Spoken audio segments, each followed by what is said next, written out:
നമസ്കാരം. വേദിയിൽ രാഷ്ട്രീയ ബിംബങ്ങൾ വെച്ചതിൽ പ്രതിഷേധിച്ച് വിദ്യാഭ്യാസ മന്ത്രി വി ശിവൻകുട്ടി ഗവർണർ പങ്കെടുത്ത പരിപാടിയിൽ നിന്ന് ഇറങ്ങിപ്പോയി. പൊതുവിദ്യാഭ്യാസ വകുപ്പിന്റെ ഭാരത് സ്കൗട്ട്സ് ആൻഡ് ഗൈഡ്സ് രാജ്യ പുരസ്കാരദാന ചടങ്ങിനിടെയാണ് ഈ പ്രതിഷേധം. സർക്കാർ പരിപാടിയിൽ ഭാരതാംബ എന്ന പേരിൽ കാവിക്കൊടി പിടിച്ച വനിതയുടെ ചിത്രം വെച്ചതാണ് മന്ത്രിയെ പ്രകോപിപ്പിച്ചത്. ചിത്രം RSS ഓഫീസിൽ വെച്ച് പൂജിക്കാൻ മന്ത്രി പ്രസംഗത്തിൽ നിർദ്ദേശിച്ചു. ബഹിഷ്കരണം ഗവർണർക്കെതിരായ അധിക്ഷേപമാണെന്ന് രാജ്ഭവൻ വാർത്താക്കുറിപ്പിറക്കി. പ്രോട്ടോകോൾ ലംഘനവും ദുഷ്പെരുമാറ്റവുമാണ് വി ശിവൻകുട്ടി നടത്തിയതെന്ന് രാജ്ഭവൻ ആരോപിച്ചു. ഈ ചർച്ചയിൽ Shri A Sampath CPM, Shri KP Noushad Ali Congress, Shri Shaji Raghavan BJP എന്നിവരാണ്. ആദ്യം ശ്രീ എ സമ്പത്ത്. മുൻ ഗവർണർ ആരിഫ് മുഹമ്മദ് ഖാനും സർക്കാരും തമ്മിലുള്ള ഏറ്റുമുട്ടൽ കേരളം ഒരുപാട് കണ്ടിട്ടുണ്ട്. ഒരു ഘട്ടത്തിൽ അദ്ദേഹം മന്ത്രിക്ക് മുകളിലുള്ള പ്ലഷർ പിൻവലിക്കുന്നത് പോലും ഉണ്ടായി. നയപ്രഖ്യാപന പ്രസംഗത്തിന് വരണമെങ്കിൽ ഗവർണറെ അനുനയിപ്പിക്കണം എന്ന ഘട്ടം നമ്മൾ കണ്ടു. അങ്ങനെ രണ്ട് ഭരണഘടനാ സ്ഥാപനങ്ങൾ തമ്മിലുള്ള ഏറ്റുമുട്ടൽ ഒരു തരത്തിൽ ഭരണ പ്രതിസന്ധി പോലും ഉണ്ടാക്കിയ ചരിത്രം സമീപകാല കേരളത്തിനുണ്ട്. രാജേന്ദ്ര ആർലേക്കർ വന്നപ്പോൾ അത് മാറും എന്നൊരു സൂചന തുടക്കത്തിലുണ്ടായിരുന്നു. അദ്ദേഹം മുഖ്യമന്ത്രിയുമായി നല്ല കോർഡിയലായിട്ടുള്ള ഇടപെടൽ നടത്തി. ഇപ്പോൾ മന്ത്രിമാർ ഗവർണറെ ബഹിഷ്കരിക്കുന്നു. മന്ത്രിമാർ ചെയ്യുന്നത് മഹാമോശം കാര്യമാണ് എന്ന് ഗവർണർ പറയുന്നു. ഗവർണറെ പേഴ്സണലായി തന്നെ ഇൻസൾട്ട് ചെയ്യുകയാണ് ഇന്ന് വി ശിവൻകുട്ടി ചെയ്തത് എന്നാണ് രാജ്ഭവന്റെ വാർത്താക്കുറിപ്പ്. ഇപ്പോൾ കേരളത്തിൽ ഈ ഗവർണർ സർക്കാർ പോര് എന്നുള്ളത് ഇങ്ങനെ തുടർക്കഥയായി ഒരാൾ കഴിയുമ്പോൾ അടുത്ത ആൾ എന്ന മട്ടിൽ തുടരുകയാണോ?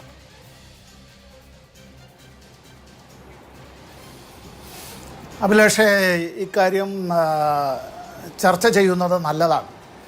കാരണം ഈ വിഷയം ചർച്ച ചെയ്യുമ്പോഴാണ് നമ്മുടെ പ്രേക്ഷകർ ഉൾപ്പെടെയുള്ള പതിനായിരക്കണക്കിന് ഭവനങ്ങളിലുള്ളവർ ഇന്ത്യയുടെ ഭരണഘടനയെ സംബന്ധിച്ചും അതിൽ നിഷ്കർഷിക്കുന്നതായിട്ടുള്ള മൗലികാവകാശങ്ങളെ സംബന്ധിച്ചും ചുമതലകളെ സംബന്ധിച്ചും കർത്തവ്യങ്ങളെ സംബന്ധിച്ചും പരിമിതികളെ സംബന്ധിച്ചുമെല്ലാം അറിയാനിടയാവുന്നത്.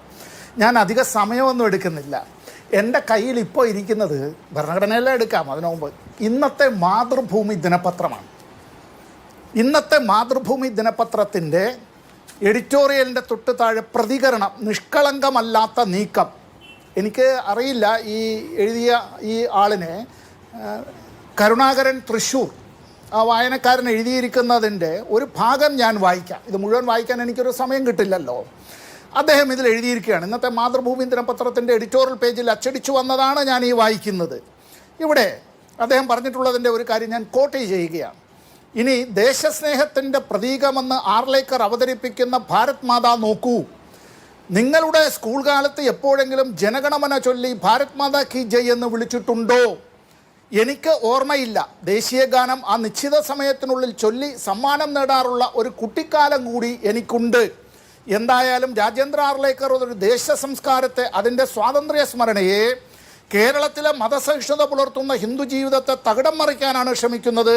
അത് ഒട്ടും നിഷ്കളങ്കമല്ല, പ്രതിഷേധാർഹവുമാണ്. തീരുന്നില്ല. മുമ്പ്, കുറച്ച് ദിവസങ്ങൾക്ക് മുമ്പ് ഇതുപോലെ ഒരു സംഭവം അവിടെ ഉണ്ടായി. അന്ന് കേരളത്തിലെ കൃഷി വകുപ്പ് മന്ത്രി പ്രസാദ് ആ പരിപാടി തന്നെ, സംസ്ഥാന സർക്കാരിൻ്റെ പരിപാടി എവിടെ നിന്ന് മാറ്റി അത് സെക്രട്ടേറിയറ്റിലെ ദർബാർ ഹാളിലേക്ക് മാറ്റിയത് നടത്തേണ്ടതായി വന്നു. ഞാൻ ചർച്ചയിൽ പങ്കെടുത്തിരുന്നു അന്ന്. മറ്റു ടെലിവിഷൻ ചാനലുകളിലും അടുത്ത ദിവസങ്ങളിൽ ചർച്ചയിൽ പങ്കെടുത്തിരുന്നു. മാതൃഭൂമി ദിനപത്രത്തിൻ്റെ എഡിറ്റോറിയൽ ഇവിടെ നമ്മുടെ മുന്നിലുണ്ട്. രാജ്ഭവനുകളെ രാഷ്ട്രീയ വേദികളാക്കരുത്. മാതൃഭൂമി ദിനപത്രത്തിൻ്റെ എഡിറ്റോറിയലാണ്. ആ എഡിറ്റോറിയൽ തന്നെ പറയുന്നുണ്ട്, ആ സംഭവം ഉണ്ടായതിനെ തുടർന്ന് കേരളത്തിൻ്റെ മുഖ്യമന്ത്രി പിണറായി വിജയൻ അതിനെതിരായി പ്രതികരിച്ചതും ആ എഡിറ്റോറിയലിൽ പറയുകയാണ്. ഞാൻ ഒരു മിനിറ്റ് എടുത്തങ്ങ് നിർത്തിക്കോട്ടെ. ഈ രാജ്ഭവനിൽ നിന്ന് ഇത്തരത്തിലുള്ള വാർത്താക്കുറിപ്പുകളും അല്ല, അതിന് കാരണമായിട്ടുള്ള ഇത്തരത്തിലുള്ള പരിപാടികളും അത് സംഘടിപ്പിക്കുമ്പോൾ അതിൻ്റെ സംഘാടകരും ഈ ഗവർണറെ ഉപദേശിക്കുന്നവരായിട്ടുള്ള വൃന്ദം അവർ അറിയേണ്ടതായ ഒരു കാര്യം, തങ്ങൾ സഹായിക്കാനായി ചുമതലപ്പെടുത്തിയിട്ടുള്ള വ്യക്തി എന്നത് ഒരു സ്വകാര്യ വ്യക്തിയല്ല എന്നും അത് ഭരണഘടനാപരമായ ചില അധികാരങ്ങൾ, ചുമതലകൾ നിർവഹിക്കാനുള്ള ഒരു സ്ഥാനമാണ് എന്നും. ഇന്ത്യയുടെ ഭരണഘടനയുടെ ഭാഗം 4 മൗലിക കർത്തവ്യങ്ങളിൽ ഇങ്ങനെയാണ് പറയുന്നത്. ഭരണഘടനയുടെ ആർട്ടിക്കിൾ 51A, ആർട്ടിക്കിൾ 51A പറയുന്നതിൻ്റെ മലയാളം ഇങ്ങനെയാണ്: ഭരണഘടനയെ അനുസരിക്കുകയും അതിൻ്റെ ആദർശങ്ങളെയും സ്ഥാപനങ്ങളെയും ദേശീയ പതാകയെയും ദേശീയ ഗാനത്തെയും ആദരിക്കുകയും ചെയ്യുക എന്നതാണ്. ഇവിടെ അദ്ദേഹം ഉദ്ദേശിക്കുന്നതായ ചിത്രം, ഏത് ചിത്രം, ആരുടെ ചിത്രം, ഏത് മാതാവിൻ്റെ ചിത്രം, ഏത് ഭാരതാംബയുടെ ചിത്രം, അത് സംബന്ധിച്ചു തന്നെ നമ്മുടെ സമൂഹത്തിൽ ഒരുപാട് വ്യത്യസ്തമായ അഭിപ്രായങ്ങളുണ്ട്. ഇനി തീരുന്നില്ല, ഒറ്റ സെക്കൻഡ് കൊണ്ട് പറയാം. ഇന്ത്യയുടെ ഭൂപടം തെറ്റായി അത്തരത്തിൽ ഒരു ഔദ്യോഗിക വസതിയിൽ അത് കാട്ടുകയും അത് പ്രചരിപ്പിക്കുകയും അതാണ് ശരി എന്നുള്ള നിലയിലേക്ക് നിലപാടെടുക്കുകയും ചെയ്യുന്നത് ഗവർണറെ പോലെ ഇമ്മ്യൂണിറ്റി ഉള്ളത് കൊണ്ട് മാത്രം ഒരാൾക്ക് നിയമത്തിൻ്റെ പരിരക്ഷയിൽ നിന്ന് രക്ഷപ്പെട്ട് നിൽക്കാനായി കഴിയും എന്നുള്ളതും, ആ പരിരക്ഷ എന്ന് ഇൻവെർട്ടഡ് കോമയിൽ ഞാൻ പറഞ്ഞതാണ്, മറ്റാരെങ്കിലും ആണെങ്കിൽ അത് ശിക്ഷാർഹമാണ്, അറിയണം. ഇത് ചെയ്യുമ്പോൾ ഗവർണർക്ക് ഇമ്മ്യൂണിറ്റി ഉണ്ട്, ഗവർണർ പറയുന്നതാണ് ശരിയെന്നുള്ള നിലയിലേക്കുള്ള നിലപാട് ആരും എടുക്കരുത്. ഗവർണർ മാതൃകയാകണം. നമ്മുടെ മുന്നിൽ അത്തരത്തിലുള്ള ഗവർണർമാരുണ്ട്. ജസ്റ്റിസ് പി സദാശിവം ഒരു മാതൃകയാണ്. ഇന്ത്യയുടെ സുപ്രീം കോടതിയുടെ ചീഫ് ജസ്റ്റിസ് ആയിരുന്ന ഒരു വ്യക്തി, ഈ കൊച്ചു കേരളത്തിൻ്റെ ഗവർണറായി അദ്ദേഹം ഈ നാട്ടിൽ നമ്മുടെ ഭരണഘടനാ ചുമതല നിർവഹിച്ചപ്പോൾ ഇവിടെ ഭരണകക്ഷിക്കും പ്രതിപക്ഷത്തിനും BJPക്കും ഒരു മനുഷ്യനും അത്തരത്തിൽ ഒരു തർക്കവും ഉണ്ടായില്ല. അദ്ദേഹത്തെ നമ്മളെല്ലാവരും കണ്ടത് രക്ഷകർത്താവിൻ്റെ സ്ഥാനത്താണ്. ശരി, വ്യക്തം. ശ്രീ ഷാജി രാഘവൻ, സംസ്ഥാനത്തിന്റെ ഭരണഘടനാ തലവനാണ് ഗവർണർ. അതൊരു ഭരണഘടനാ പദവിയാണ്. ആ പദവിയുടെ ഔന്നത്യം കാക്കേണ്ട ബാധ്യത ഗവർണർക്കില്ലേ?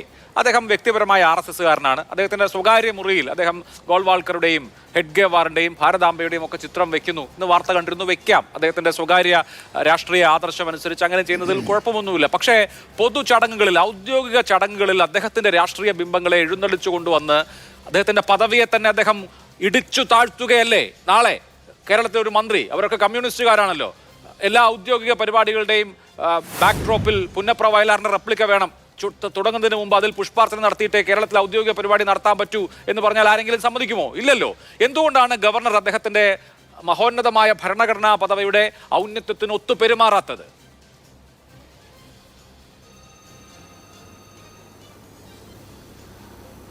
അഭിലാഷേ, പുന്നപ്ര വയലാർ സ്മാരകവും ഭാരതാംബയും താങ്കൾ കമ്പയർ ചെയ്തപ്പോൾ എനിക്ക് അത്ഭുതം തോന്നുന്നു. ഏത് ഭാരതാംബയാണിത്?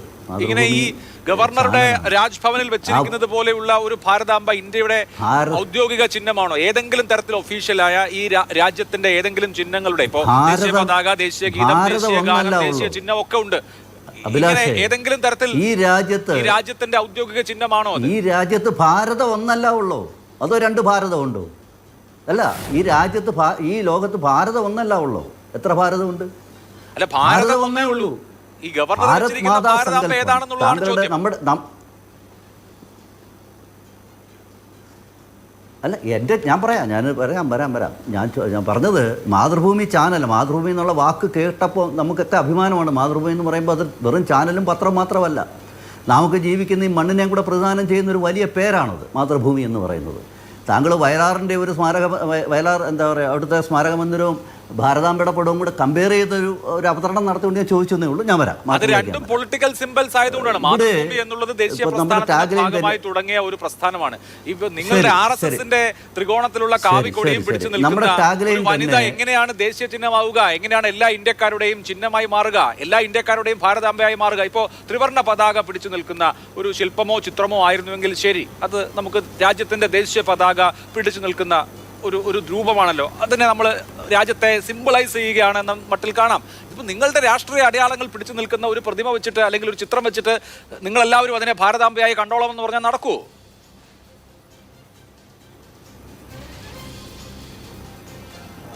അഭിലാഷ്, ഞാനൊന്ന് പറഞ്ഞു തുടങ്ങിയതല്ല ഉള്ളൂ, ഞാനൊന്ന് പറഞ്ഞോട്ടെ. നമ്മുടെ ടാഗ് ലൈൻ തന്നെ രാജ്ഭവൻ RSS ശാഖ എന്നുള്ളതാണല്ലോ. ഒരു കാര്യം ഞാൻ തുടക്കത്തിൽ തന്നെ വ്യക്തമാക്കാം. ഭാരതാംബയുടെ ഒരു പടം വെച്ചതിൻ്റെ പേരിലാണ് രാജ്ഭവൻ RSS ശാഖയോ എന്ന് ചോദിക്കുന്നതെങ്കിൽ വ്യക്തിപരമായി ഞാൻ വളരെ കൃത്യമായി പറയുന്നു, അതിനകത്ത് ഞാൻ അഭിമാനം കൊള്ളുകയാണ്. കാരണം വെച്ചത് ഭാരതാംബയുടെ പടമാണല്ലോ, മറ്റൊരു പടമല്ലല്ലോ.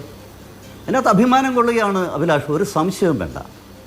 ഇപ്പോൾ ബഹുമാന്യനായ സമ്പത്ത്, അദ്ദേഹം മുൻ MP ആണ്, അദ്ദേഹം പറയുകയുണ്ടായി, ഇന്ന് മാതൃഭൂമി പത്രത്തിൽ വന്ന ഒരു കത്തിൻ്റെ അടിസ്ഥാനത്തിലാണ്, പണ്ട് ജനഗണമന പാടുമ്പോൾ ഭാരത് മാതാ കി ജയ് എന്നുള്ള വിളി ഇല്ലായിരുന്നു. അപ്പോൾ അദ്ദേഹം അങ്ങനെ പോലും വിളിക്കരുതെന്നാണ് പറഞ്ഞു വെക്കുന്നതെന്നാണ് എനിക്ക് തോന്നുന്നത്. തെറ്റുണ്ടെങ്കിൽ തിരുത്താം. ഞാൻ കേട്ടത് തുടക്കത്തിൽ ഞാൻ കേട്ടത്. സാർ, ഈ ഭാരത് മാതായും ഭാരത് മാതാ കി ജയ്യും 1925 ഉണ്ടായ RSSന്റെ കുത്തകയല്ല സാർ ഇത്. 1936 പോലും മഹാത്മാഗാന്ധി, സ്വാതന്ത്ര്യ സമരത്തിന് നേതൃത്വം കൊടുത്ത മഹാത്മാഗാന്ധിജി ഭാരത് മാതാ ക്ഷേത്രം വടക്കേ ഇന്ത്യയിൽ, പ്രത്യേകിച്ച് ബനാറസിൽ അദ്ദേഹം ഉദ്ഘാടനം ചെയ്തിട്ടുണ്ട്. അദ്ദേഹമാണിരുന്നു അതിൻ്റെ തുടക്കം കുറിച്ചത്. ഭാരത് മാതാ കീ ജയ് എന്നുള്ള വിളി സ്വാതന്ത്ര്യ സമരത്തിന്റെ ഒരു മുദ്രാവാക്യമായിരുന്നു. സ്വാതന്ത്ര്യ സമരത്തിന്റെ മുദ്രാവാക്യം ഏറ്റെടുത്ത് ഇപ്പോഴും രാജേന്ദ്ര ആർലേക്കർ രാജ്ഭവനായാലും എന്നുള്ളതാണ് ചോദ്യം. ഷാജി രാഘവൻ, ഏത് ഭാരത് മാതയാണ് രാജേന്ദ്ര ആർലേക്കർ രാജ്ഭവനിൽ വെച്ചിരിക്കുന്നത്? ഭാരത് മാത എന്ന സിംബലിന് ചരിത്രമുണ്ട്. 1873 കിരൺ ചന്ദ്ര ബാനർജി ബംഗാളി സാഹിത്യത്തിൽ എഴുതിയ ആ ഭാരത് മാതയാണോ ഇത്? പോട്ടെ, ഇത് അഭിനീന്ദ്രനാഥ് ടാഗോർ വരച്ച ഭാരതാംബയുടെ ചിത്രവുമായി എന്തെങ്കിലും സാമ്യമുള്ള ഭാരത് മാതയാണോ? പോട്ടെ, രാജാ രവിവർമ്മ രാജ്യത്തെ ഒരു മാതൃബിംബമായി കണ്ടൊരു ചിത്രം വരച്ചിട്ടുണ്ടല്ലോ, അതിനോട് സാമ്യമുള്ള എന്തെങ്കിലും ആണോ? പോട്ടെ, നമ്മുടെ മലയാളിയായ വന്ദിപ്പിൻ മാതാവിനെ എന്ന് സ്വാതന്ത്ര്യ സമര കാലത്ത് കവിത എഴുതിയിട്ടുണ്ട്, നാടകം എഴുതിയിട്ടുണ്ട്. ആ ഭാരത് മാതയാണോ? ഇതല്ല, ഇതൊന്നുമല്ല. ഇന്ത്യക്കാരുടെ, ഈ മുഴുവൻ ഇന്ത്യക്കാരുടെയും ദേശീയതയെ പ്രതിനിധാനം ചെയ്യുന്ന എന്തെങ്കിലുമാണോ? നിങ്ങൾ രാജ്ഭവനിൽ വെച്ചിരിക്കുന്നത് നിങ്ങളുടെ രാഷ്ട്രീയ അടയാളമാണ്. നിങ്ങളുടെ ത്രികോണത്തിലുള്ള കാവിക്കൊടി പിടിച്ചിട്ടുള്ള ഒരു വനിത നിൽക്കുന്ന ചിത്രമാണ് ഒരു സിംഹത്തിന്റെ അടുത്ത്. അതെങ്ങനെയാണ് എല്ലാ ഇന്ത്യക്കാരുടെയും ഭാരത മാതാവാവുക?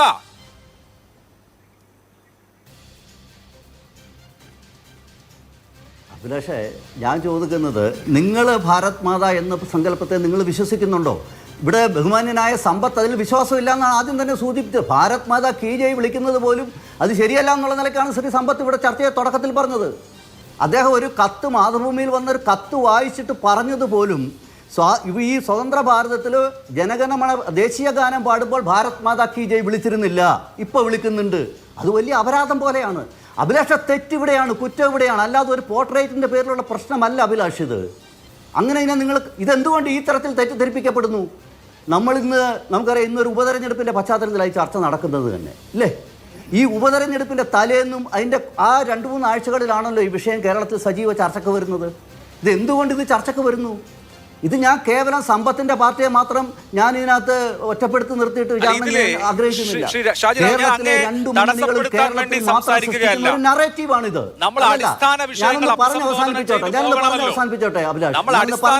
അഭിസംബോധന ചെയ്തു പോകണമല്ലോ. ഈ രാജ്യത്തിന്റെ ചിഹ്നങ്ങൾ എന്തൊക്കെയാണ്? ഈ രാജ്യത്തിന്റെ ചിഹ്നമായി ഒഫീഷ്യലി അംഗീകരിക്കപ്പെട്ട ഒന്നല്ലല്ലോ താങ്കൾ പറയുന്ന ഈ ഭാരത് മാതാ കീ ജയ് സ്വാതന്ത്ര്യ സമരകാലത്ത് മുഴങ്ങിയിട്ടുണ്ട്. അതിനെ ഒരു പൊളിറ്റിക്കൽ സിംബലായി നിങ്ങൾ ഏറ്റെടുത്തതിന് ശേഷം അതാണ് ഭാരതമാതാവ് എന്ന് പറഞ്ഞാൽ അതെല്ലാവരും അംഗീകരിക്കുന്ന ഒന്നാണോ? പിന്നെ ഇന്ത്യയുടെ അംഗീകരിക്കപ്പെട്ട ദേശീയ ചിഹ്നങ്ങളോടും ദേശീയ ഗാനത്തോടുമുള്ള സമീപനം എന്തായിരുന്നു? വിവിധ ഘട്ടങ്ങളിൽ നിങ്ങളുടേത് ഇന്ത്യയുടെ ദേശീയ പതാകയായി ത്രിവർണ്ണ പതാക സ്വീകരിക്കപ്പെട്ടപ്പോ ഭഗവത്ധ്വജത്തിന് മുമ്പിലല്ലാതെ ഒരു സ്വാഭിമാന ഹിന്ദുവിന് തലകുനിക്കാനും വണങ്ങാനും ആവില്ല എന്ന് പ്രഖ്യാപിച്ച ആളാണ് മാധവ് സദാശിവ ഗോൾവാൾക്കർ. ചരിത്രമാണ്. ഇന്ത്യയുടെ ദേശീയ ഗാനം ജോർജ് അഞ്ചാമനെ പ്രകീർത്തിക്കാൻ എഴുതിയതല്ലേ എന്ന് ചോദിച്ച ആളുകളാണ്. അപ്പോൾ ഇന്ത്യയുടെ ഔദ്യോഗികമായി അംഗീകരിക്കപ്പെട്ട ദേശീയ ചിഹ്നങ്ങളെ, ദേശീയ മുദ്രകളെ അംഗീകരിക്കാതെ നിങ്ങൾ പൊളിറ്റിക്കലായി നിർമ്മിച്ച ഒരു സാധനം എടുത്തിട്ട് എല്ലാവരും അത് അംഗീകരിച്ചോളണം, ഔദ്യോഗിക പരിപാടിയിൽ ഇതേ വെക്കൂ എന്ന് പറഞ്ഞാൽ അതെങ്ങനെ ശരിയാവും? അവിടെയാണ് എൻ്റെ ചോദ്യം. ഗവർണർ അദ്ദേഹത്തിന്റെ സ്വകാര്യമായ വിശ്വാസത്തിന്റെയോ സ്വകാര്യമായ താല്പര്യത്തിന്റെയോ അടിസ്ഥാനത്തിൽ അങ്ങനെ ചെയ്യുന്നതിൽ കുഴപ്പമില്ല. പക്ഷെ ഒരു ഔദ്യോഗിക പരിപാടിയിൽ, പൊതുപരിപാടിയിൽ എങ്ങനെയാണ് അദ്ദേഹത്തിന്റെ രാഷ്ട്രീയ ആദർശങ്ങൾ കടന്നു വരിക? അതെങ്ങനെയാണ് അഭികാമ്യമാവുക?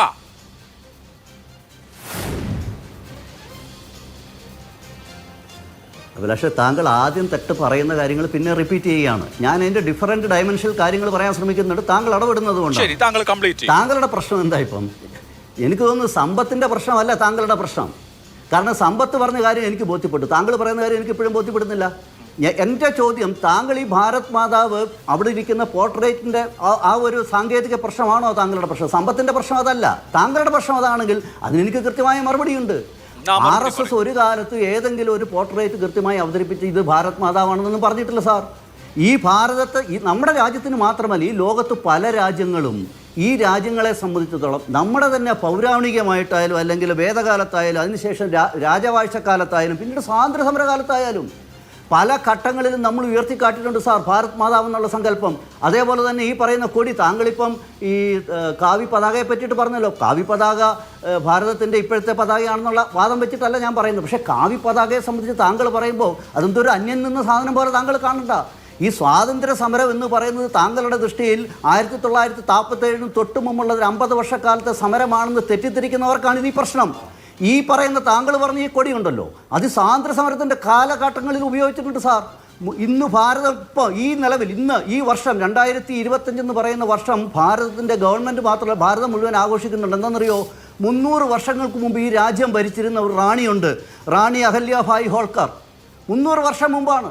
947 ശേഷം ജനാധിപത്യ രീതിയിൽ ഭരണത്തിൽ വന്നതിന് ശേഷം നമ്മുടെ ഗവൺമെൻറ്റുകൾ നടപ്പിലാക്കുന്ന മുഴുവൻ പദ്ധതികളും, അത് ക്ഷേമ പദ്ധതികൾ ഉൾപ്പെടെ, ആ ഒരു വിഷൻ രാജഭരണകാലത്ത് 300 വർഷം മുമ്പ് ഈ രാജ്യത്ത് സമർത്ഥമായി നടപ്പിലാക്കിയ ഒരു രാജ്ഞിയാണ് റാണി അഹല്യാഭായ് ഹോൾക്കർ. അവരുടെ 300ാം ജന്മവാർഷികമായിട്ട് നമ്മൾ ഈ വർഷം കൊണ്ടാടുകയാണ്.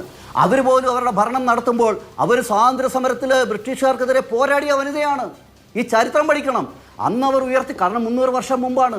ആ 300 വർഷം മുമ്പ് അവർ പോലും ഉയർത്തിക്കാട്ടിയിട്ടുണ്ട് സാർ ഈ പറയുന്നത് നിങ്ങളിപ്പം വളരെ പുച്ഛത്തോടു കൂടി അവതരിപ്പിക്കാൻ ശ്രമിക്കുന്ന കാവിക്കൊടി. അതുകൊണ്ട് കാവിക്കൊടിക്ക് ഞാൻ പറഞ്ഞല്ലോ, വേദകാലത്തും പൗരാണിക കാലത്തും രാജഭരണകാലത്തും സ്വാതന്ത്ര്യ സമരകാലത്തും സാർ അതിന് വളരെ കൃത്യമായ റിലവൻസ് ഉണ്ട് സാർ. നിങ്ങൾക്കതിനെ നിഷേധിക്കാം. കാരണം നിങ്ങളുടെ സ്വാതന്ത്ര്യ സമരം എന്ന് പറയുന്ന നെഹ്റു കുടുംബവുമായി ബന്ധപ്പെട്ട അല്ലെങ്കിൽ 947 തൊട്ട് മുമ്പുള്ള 50 വർഷക്കാലത്തെ സമരമേ നിങ്ങൾ പറയുന്നുള്ളൂ. അപ്പോൾ ഈ രാജ്യത്തിൻ്റെ സ്വാതന്ത്ര്യ സമര കാലഘട്ടത്തിൽ പോലും ഈ രാജ്യത്തിനെ ചേർത്ത് നിർത്താൻ, ഒരുമിച്ച് നിർത്താൻ, ഈ രാജ്യത്തെ ജനങ്ങളെ ഒരുമിച്ച് നിർത്താൻ വേണ്ടി ഈ പതാകയ്ക്ക് സാധിച്ചിട്ടുണ്ട്.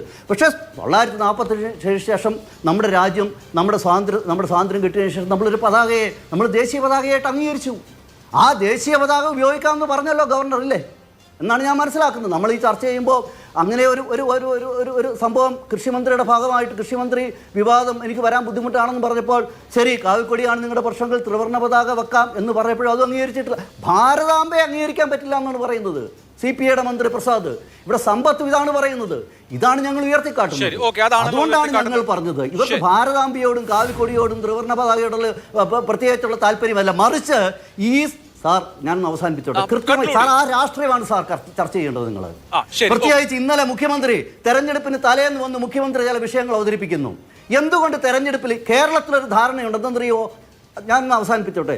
കേരളത്തിൻ്റെ ഒരു പൊതുധാരണ എന്തെന്നറിയോ? രണ്ട് മുന്നണികളും വെച്ച് പുലർത്തുന്നത്. ഇവിടെ കൃത്യമായിട്ട് ഇപ്പം തന്നെ കോൺഗ്രസിൻ്റെ ബഹുമാന്യനായ ഒരു പ്രതിനിധി ഇവിടെയുണ്ട്. നമ്മളൊന്ന് ആലോചിക്കണം. ഇന്ന് ശശി തരൂർ ഒരു വലിയ പ്രസ്താവന ഇറക്കിയിട്ടുണ്ട്. എന്താ പ്രസ്താവന?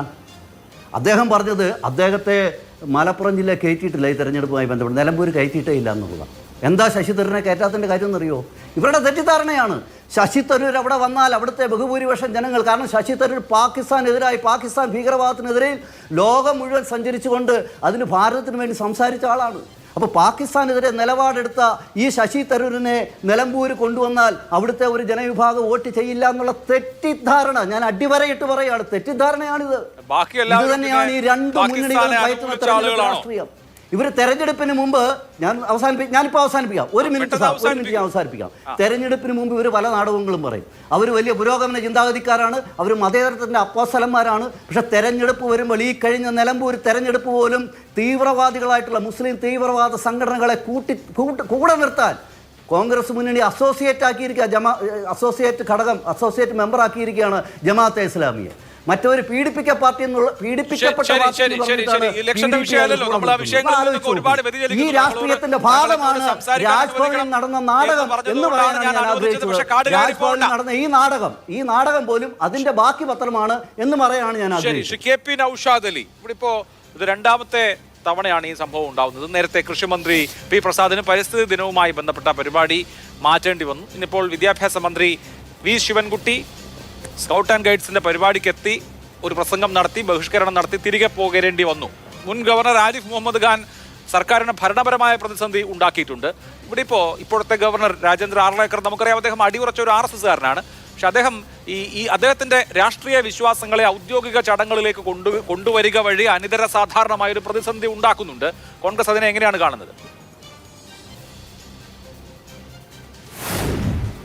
ഇവിടെ അഭിലാഷ, ഒന്നാമതായിട്ട് എനിക്ക് പറയാനുള്ളത്, ഇവിടെ നമ്മൾ ഈ രാജ്യത്തിൻ്റെ ഒരു 1000 കൊല്ലത്തൊരു ചരിത്രം അല്ലെങ്കിൽ 2000 കൊല്ലത്തൊരു ചരിത്രം എടുത്ത് പരിശോധിച്ചാൽ ആര്യാവൃത്തവും വേദിക് കാലഘട്ടവും ഒക്കെ ആയിട്ട് ബന്ധപ്പെട്ട് നമ്മുടെ മുമ്പിലുള്ള ആ വേദോപനിഷത്തുകൾ, പുരാണങ്ങൾ, ഇതിഹാസങ്ങൾ ഇത് മുഴുവൻ പരിശോധിച്ചാൽ പോലും ഇത്തരത്തിൽ ഈ ഗവർണർ ഇവിടെ സ്ഥാപിച്ച അല്ലെങ്കിൽ RSSകാർ അവരുടെ പരിപാടികളിൽ ഉപയോഗിക്കുന്ന ഇത്തരത്തിലൊരു ഭാരതാംബയുടെ ചിത്രം ഈ ഹൈന്ദവ ദർശനങ്ങളിൽ എവിടെയും നമുക്ക് കാണാൻ സാധിക്കുകയില്ല. ഇത് 20ാം നൂറ്റാണ്ടിൻ്റെ ആരംഭത്തിൽ തങ്ങളുടെ ഒരു ഹിന്ദുത്വ രാഷ്ട്രത്തിൻ്റെ അടയാളമായിട്ട് RSSകാർ ബോധപൂർവം മുന്നോട്ട് കൊണ്ടുവന്ന ഒന്നാണ്. അതിനകത്ത് തന്നെ അക്കാലത്തെ ഹിന്ദു കൾട്ടുകളിൽ നിന്ന് പണ്ഡിറ്റ് നെഹ്റുവിൻ്റെ ഇന്ത്യ കണ്ടെത്തലിൻ്റെ പിന്നെ വിശകലനങ്ങളും അതിൻ്റെ പിന്നെ നിരീക്ഷണങ്ങളൊക്കെ ആയിട്ട് വന്ന പഠന ഗ്രന്ഥങ്ങളിൽ നിരീക്ഷിച്ചിട്ടുള്ളൊരു കാര്യം കൂടിയുണ്ട്. കാരണം ഒരിക്കലും ഈ സന്യാസം എന്നത് ഹിന്ദുധർമ്മം അനുസരിച്ചൊരു സ്ത്രീകളുമായി ബന്ധപ്പെട്ട് കിടക്കുന്ന ഒന്നല്ല. സന്യാസത്തിൻ്റെയും ആത്മീയതയുടെയും ചിഹ്നമാണ്, അല്ലെങ്കിൽ കൊടിയടയാളമാണ് കാവിക്കൊടി. ആ കൊടി ഒരു സ്ത്രീ ഏന്തുക എന്നതിലെ വൈരുദ്ധ്യമൊക്കെ അന്നത്തെ പല ഹിന്ദു പണ്ഡിതന്മാരും പുരോഹിതരും ഒക്കെ അക്കാലത്ത് സൂചിപ്പിച്ചതും ഒക്കെ നമ്മുടെ മുമ്പിലുണ്ട്. അപ്പോൾ അത്തരത്തിലൊക്കെയുള്ളൊരു വിവാദപരമായ ഒന്നിനെയാണ് ഇവിടെ പിന്നെ നമ്മുടെ ഗവർണർ ഇവിടെ സാമാന്യവൽക്കരിച്ച് ഒളിച്ചു കടത്താനായിട്ട് ശ്രമിച്ചു വരുന്നത്. അദ്ദേഹം എത്രത്തോളം ചെറുതാവുകയാണ് എന്ന് അദ്ദേഹം അറിയുന്നില്ലല്ലോ എന്നൊരു വിഷമം മാത്രമാണ് ആ കാര്യത്തിൽ എനിക്ക് രേഖപ്പെടുത്താനുള്ളത്. രണ്ടാമതായിട്ട് ഇവിടെ ശശി തരൂരിനെ കടത്താത്തതിൻ്റെ ഒരു ന്യായമൊക്കെ ആയിട്ട് BJPയുടെ സ്നേഹിതം പറയുന്നതൊക്കെ കേൾക്കുമ്പോൾ എനിക്ക് ചിരിയാണ് വരുന്നത്. എനിക്ക് അദ്ദേഹത്തോട് പറയാനുള്ളത്, ഈ രാജ്യത്തിൻ്റെ ഒരു സ്വാതന്ത്ര്യ സമര പോരാട്ടം എന്നത് നിങ്ങൾ മനസ്സിലാക്കണം. കാരണം ഇവിടെ ഭഗത് സിംഗിൻ്റെ മുദ്രാവാക്യമായിരുന്നു ഇൻക്വിലാബ് സിന്ദാബാദ്, അത് കൊണ്ടുവന്നത് ഹസ്രത്ത് മൊഹാനി ആയിരുന്നു. അതുപോലെ ഹിന്ദുസ്ഥാൻ സിന്ദാബാദ് സുഭാഷ് ചന്ദ്രബോസിൻ്റെ മുദ്രാവാക്യമായിരുന്നു, അത് കൊണ്ടുവന്നത് അഷ്ഫാഖുള്ള ഖാനാണ്. അതുപോലെ തന്നെ ആസാദി സിന്ദാബാദ് എന്ന് വിളിച്ച ഖാൻ അബ്ദുൽ ഖാദർ ഖാഫർ ഖാൻ ഉണ്ട്, അതിർത്തി ഗാന്ധി. അതുപോലെ തന്നെ ഹിന്ദു മുസ്ലിം ഏകതാ സിന്ദാബാദ് എന്ന് വിളിച്ച മൗലാന ആസാദ് ഉണ്ട്. അതുപോലെ തന്നെ ജയ് ഹിന്ദ് എന്ന മുദ്രാവാക്യം മുഴക്കിയ പിന്നെ ഹസൻ സൈനുൽ ആബിദ് ഉണ്ട്. അതുപോലെ തന്നെ നമ്മുടെ ദേശീയ പതാകയ്ക്ക് രൂപകൽപ്പന നൽകിയ സുരയ്യ ത്വയാബ്ജി ഉണ്ട്. ഇങ്ങനെയൊക്കെയുള്ള ഒരുപാട് മനുഷ്യന്മാർ ചേർന്ന മുദ്രാവാക്യങ്ങളുടെയും പ്രയത്നങ്ങളുടെയും ചോരയുടെയൊക്കെ ഫലമാണ് ഈ രാജ്യത്തിൻ്റെ സ്വാതന്ത്ര്യം. അവിടെ എവിടെയും ഒരു തരത്തിലുള്ള പങ്കാളിത്തവും ഇല്ലാത്ത പ്രതിലോമ ശക്തികളായിരുന്നു RSSകാർ. അതൊന്ന് BJPയുടെ സ്നേഹിതൻ ഓർക്കണം. കാരണം ഈ രാജ്യത്ത് ആദ്യമായിട്ട് ഈ ദ്വിരാഷ്ട്ര സിദ്ധാന്തം അവതരിപ്പിക്കുന്നത് 1937 ഹിന്ദു മഹാസഭയുടെ 19ാമത് സമ്മേളനം അഹമ്മദാബാദിൽ നടന്നപ്പോൾ അവിടെ പ്രസിഡന്റായി തെരഞ്ഞെടുക്കപ്പെട്ട VD സവർക്കർ ആയിരുന്നു. അത് കഴിഞ്ഞ് 2 കൊല്ലം കഴിഞ്ഞ് 1939 ജിന്ന ദ്വിരാഷ്ട്ര സിദ്ധാന്തത്തെക്കുറിച്ച് പറഞ്ഞത്. അതും കഴിഞ്ഞ് 1 കൊല്ലം കഴിഞ്ഞ് 1940 ലാഹോറിലെ സർവേന്ത്യ മുസ്ലിം ലീഗ് സമ്മേളന പ്രമേയത്തിലാണ് ആദ്യമായിട്ട് ദ്വിരാഷ്ട്ര സിദ്ധാന്തം എന്ന പ്രമേയം പാസ്സായത്. അപ്പോൾ അതിൻ്റെയൊക്കെ മുമ്പ് ഈ പ്രതിലോമകാരികളെ പ്രതിനിധീകരിച്ചിരുന്ന ഒരു പശ്ചാത്തലം RSSനുണ്ട്. സമാനമായിട്ട് 42 ക്വിറ്റ് ഇന്ത്യ സമരത്തിന് ആ കാലത്ത് കോൺഗ്രസ് അധികാരം വിട്ടൊഴിഞ്ഞ് പ്രവിശ്യ ഭരണകൂടങ്ങളൊക്കെ അനാഥമാവുന്ന ഘട്ടം വന്നപ്പോൾ സർവേന്ത്യ മുസ്ലിം ലീഗിൻ്റെ കൂടെ ബംഗാളിൽ ഫസലുൽ ഹക്കിൻ്റെ കൂടെ, പഞ്ചാബിൽ ലിയാഖത്ത് അലി ഖാൻ്റെ കൂടെ, നോർത്ത് വെസ്റ്റ് ഫ്രോണ്ടിയർ പ്രൊവിൻസിൽ ചൗധരി ഇഫ്തിഖാറുദ്ദീൻ ഖാൻ്റെയൊക്കെ കൂടെ അധികാരം പങ്കിട്ടവരായിരുന്നു ഈ ഹിന്ദു മഹാസഭക്കാർ. അവർക്കൊന്നും ഈ രാജ്യത്തിൻ്റെ മഹത്വപൂർണമായൊരു കാലഘട്ടത്തിലും ചരിത്രത്തിലും പൈതൃകത്തിലും ഒരു പങ്കുമില്ല. അവരിത്തരത്തിലുള്ള വ്യാജ നിർമ്മിതികളുമായിട്ട് കാലം മുന്നോട്ട് പോകുമ്പോൾ ആളുകളുടെ മറവി മുതലെടുത്ത് ഇന്നുള്ള അധികാര രാഷ്ട്രീയത്തിൻ്റെ പേശീബലം മുതലെടുത്ത് അവരിത്തരത്തിലുള്ള ഒരു ആഖ്യായികകളുമായി മുന്നോട്ട് വരുമ്പോൾ ചരിത്രം അവരെ നോക്കി കൊഞ്ഞനം കുത്തും. അതുകൊണ്ട് നിങ്ങൾ ഈ മതം നോക്കി ആളുകളെ തീവ്രവാദിയും വർഗീയവാദിയും ഒക്കെ ആക്കിയിട്ട് അതിന് പറ്റുന്ന കഥകളൊക്കെ മെനഞ്ഞ് മലപ്പുറത്തേക്ക് നിങ്ങളെ കെട്ടിയെഴുന്നേണ്ട ആവശ്യമില്ല. ഒരുപക്ഷെ ഈ രാജ്യത്ത് തന്നെ ഏറ്റവും അധികം ബ്രിട്ടീഷ് വിരുദ്ധതയ്ക്ക് മുന്നിൽ രക്തം കൊടുത്ത പ്രദേശങ്ങളിലൊന്നാണ് ഇന്നത്തെ മലപ്പുറം ജില്ലയ്ക്ക് അടങ്ങുന്ന പ്രദേശങ്ങൾ. ഞങ്ങൾക്ക് നിങ്ങൾ ദേശാഭിമാനം പഠിപ്പിക്കേണ്ട, നിങ്ങൾ ഞങ്ങളെ തീവ്രവാദികളാക്കിയിട്ട് വോട്ടിൻ്റെ കണക്കൊക്കെ പറഞ്ഞ് നിങ്ങൾ ഇത്തരത്തിലുള്ള നിങ്ങളുടെ വർഗീയ ചിന്തകളുടെ പ്രതിഫലനങ്ങളും ഒന്നും ഇവിടെ കെട്ടഴിച്ച് വിടേണ്ട കാര്യമില്ല. അതിനോടൊക്കെ പുച്ഛത്തോടെ മാറ്റി നിർത്തുക എന്നല്ലാതെ അതേ ന്യായത്തിൽ പ്രതികരിക്കുക വയ്യ എന്നുള്ളത് കൊണ്ട് ഞാനത് വിടുകയാണ്. അതുകൊണ്ട് അഭിലാഷേ, ഇതൊക്കെയാണ് RSSനെ സംബന്ധിച്ചിടത്തോളം. അവർക്ക് പ്രത്യേകിച്ചൊരു അടിസ്ഥാനമോ എന്തെങ്കിലും തരത്തിലുള്ള പൈതൃകമോ നമ്മുടെ രാഷ്ട്രത്തിൻ്റെ ശ്രേയസ്കരമായ ഒരു ഘട്ടങ്ങളിലും പറയാനില്ലാത്തത് കൊണ്ട് വ്യാജ നിർമ്മിതികളായിട്ട് അവർ വരികയാണ്. ഇത് വളരെ ഗൗരവതരമായിട്ട് കാണേണ്ട ഈ രാജ്യത്തിൻ്റെ ഒരു ആശയപരമായൊരു സബര്യയുമായി ബന്ധപ്പെട്ട വലിയൊരു ചോദ്യമാണ്. തീർച്ചയായിട്ടും നമ്മുടെ രാഷ്ട്രീയം ഇതിനെ അഭിസംബോധന ചെയ്യേണ്ടതുണ്ട്. ജനാധിപത്യം ഇതിൽ അടിയന്തരമായ ഇടപെടലുകൾ നടത്തേണ്ടതുണ്ട്. ശരി, ഇവിടെ ശ്രീ A. സമ്പത്ത് നോക്കൂ, കഴിഞ്ഞ 4-5 വർഷമായി ഗവർണർമാരും സംസ്ഥാന ഗവൺമെന്റുകളും തമ്മിലുള്ള പോര് ഒരു പ്രധാനപ്പെട്ട രാഷ്ട്രീയ സംഭവ വികാസമാണ്. അത് തമിഴ്നാട്ടിലെ RN രവി മുതൽ പശ്ചിമ ബംഗാളിലെ CV ആനന്ദ് ബോസ് വരെ അതിന് അപവാദമല്ല. പക്ഷേ സുപ്രീം കോടതിയുടെ ഈ അടുത്ത കാലത്തെ ഖണ്ഡിതമായൊരു വിധിയുണ്ട്. അത് സ്റ്റേറ്റ് ലെജിസ്ലേച്ചറുകൾ പാസ്സാക്കുന്ന നിയമങ്ങൾ സംബന്ധിച്ച് ഗവർണർക്ക് അക്കാര്യത്തിൽ കൃത്യമായ മാർഗനിർദ്ദേശങ്ങൾ കൊടുത്തിട്ടുണ്ട്. ഗവർണർമാർ അതിനു മുകളിൽ അടയിരിക്കാൻ പാടില്ല എന്ന് ഖണ്ഡിതമായി കോടതി വ്യക്തമാക്കിയിട്ടുണ്ട്. അങ്ങനെയുള്ള സാഹചര്യത്തിൽ പഴയതുപോലെ ഭരണപ്രതിസന്ധി ഉണ്ടാക്കാൻ ഗവർണർമാർക്ക് കഴിയില്ല. സുപ്രീം കോടതി ഉത്തരവ് എന്ന് പറയുന്നത് ലോ ഓഫ് ദ ലാൻഡ് ആണല്ലോ. അപ്പോൾ വേറെ തരത്തിൽ ഇപ്പോൾ രാഷ്ട്രീയമായ ഒരു കോൺഫ്രണ്ടേഷൻ ഉണ്ടാക്കുക എന്ന ഉദ്ദേശത്തിലായിരിക്കും കേരള ഗവർണർ ഇങ്ങനെ ഒരു മാർഗം സ്വീകരിച്ചത്. സ്വാഭാവികമായും ഇപ്പോൾ കേരളം നിങ്ങൾ ഭരിച്ചാലും കോൺഗ്രസ് ഭരിച്ചാലും സ്വീകാര്യമായ കാര്യമല്ല ഔദ്യോഗിക പരിപാടിയിൽ ഭാരതാംബയ്ക്ക് പുഷ്പാർച്ചനയും നിലവിളക്കൊന്നും. സ്വാഭാവികമായും അത് മതനിരപേക്ഷമായി ദേശീയ കാഴ്ചപ്പാടിൽ നടത്തുന്ന ഒരു പരിപാടിക്ക് അനുകൂലമായിരിക്കില്ല, എതിർക്കും. അപ്പോൾ അവിടെ ഒരു കോൺഫ്രണ്ടേഷൻ വരും. അത് തന്നെയാണ് ഗവർണർ ഉദ്ദേശിക്കുന്നതെങ്കിലോ?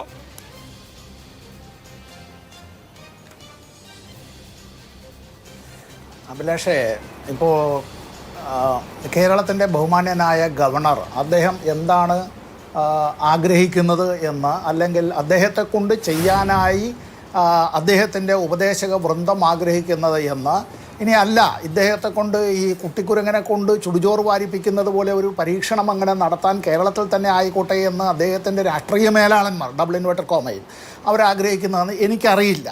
ഞാൻ അതുകൊണ്ടാണ് ഒരു സാധാരണ മനുഷ്യൻ, ഒരു കേരളീയന് തോന്നുന്ന ചിന്തയ അത് ഇന്ന് മാതൃഭൂമി ദിനപത്രത്തിൻ്റെ എഡിറ്റോറിയൽ പേജിൽ അങ്ങനെ വന്നത് ഞാനത് വായിച്ചത്. എനിക്കറിയാവുന്ന ഒരാളിനെ സംബന്ധിച്ചല്ല, അദ്ദേഹത്തിൻ്റെ ആ എഴുതിയത് ഞാൻ മാതൃഭൂമി വായിക്കുന്ന ഒരു വായനക്കാരനായതുകൊണ്ട് അത് പറഞ്ഞു എന്ന് മാത്രമേ ഉള്ളൂ. നേരത്തെ ഉണ്ടായ സംഭവത്തെ തുടർന്ന് മാതൃഭൂമി തന്നെ ഇക്കാര്യത്തിൽ എഡിറ്റോറിയൽ എഴുതിയതും ഞാനിവിടെ സൂചിപ്പിച്ചു എന്നുള്ളത് മാത്രമേ ഉള്ളൂ.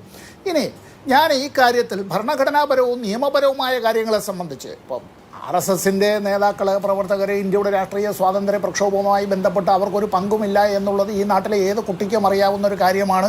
അങ്ങനെ അവരുടേതായ ഒരു നേതാക്കളും ഒരിക്കലും ജയിലിൽ കിടന്നിട്ടില്ല എന്നുള്ളത് നമുക്കെല്ലാം അറിയാവുന്ന കാര്യമാണ്.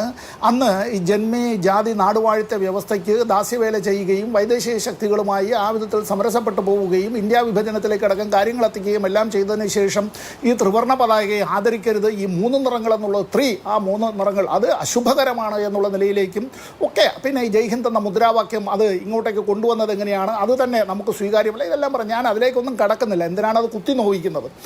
ഈ ഇന്ത്യയുടെ രാഷ്ട്രീയ ഭൂപടം, നമ്മുടെ കയ്യിൽ ഉണ്ടാകുന്ന ഇന്ത്യയുടെ രാഷ്ട്രീയ ഭൂപടം ഇതാണല്ലോ അഭിലാഷ്, ഇന്ത്യയുടെ പൊളിറ്റിക്കൽ മാപ്പ് എന്നുള്ളത്.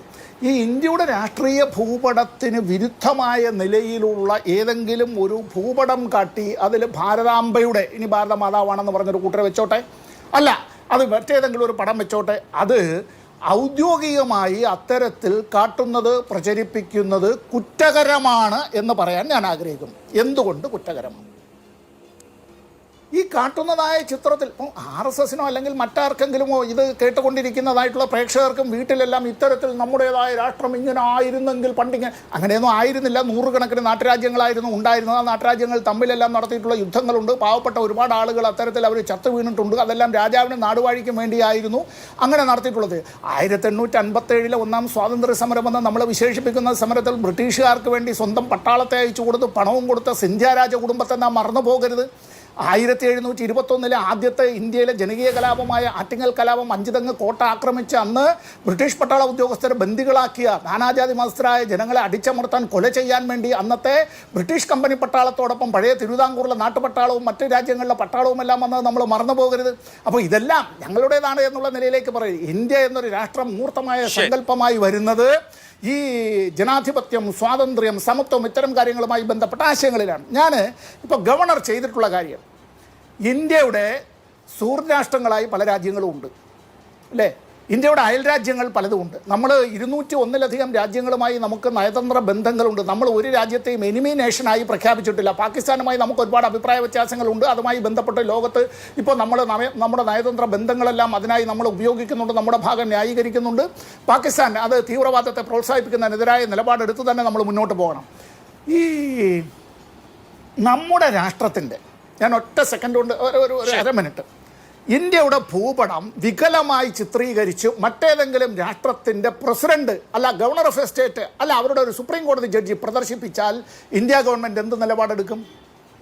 ഇവിടെ ഭൂട്ടാനെ, നേപ്പാളിനെ, ബംഗ്ലാദേശിനെ, പാകിസ്ഥാനെ, അഫ്ഗാനിസ്ഥാനെ അങ്ങനെ പല രാഷ്ട്രങ്ങളുടെയും ഭാഗങ്ങളെല്ലാം ചേർന്ന് ഇതാണ് അഖണ്ഡ ഭാരതം എന്നുള്ള നിലയിലേക്ക് ഒരു constitutional head of the state എന്ന് പറയാവുന്നതാണ് ഗവർണർ. ആ ഗവർണർ തന്നെ ഇങ്ങനെ വെച്ചിട്ട് ഇതിങ്ങനെ പ്രചരിപ്പിക്കണം എന്ന് പറഞ്ഞാൽ ചെയ്തിട്ടുള്ളത് ഭരണഘടനാ ലംഘനവും നിയമവിരുദ്ധവുമാണ്.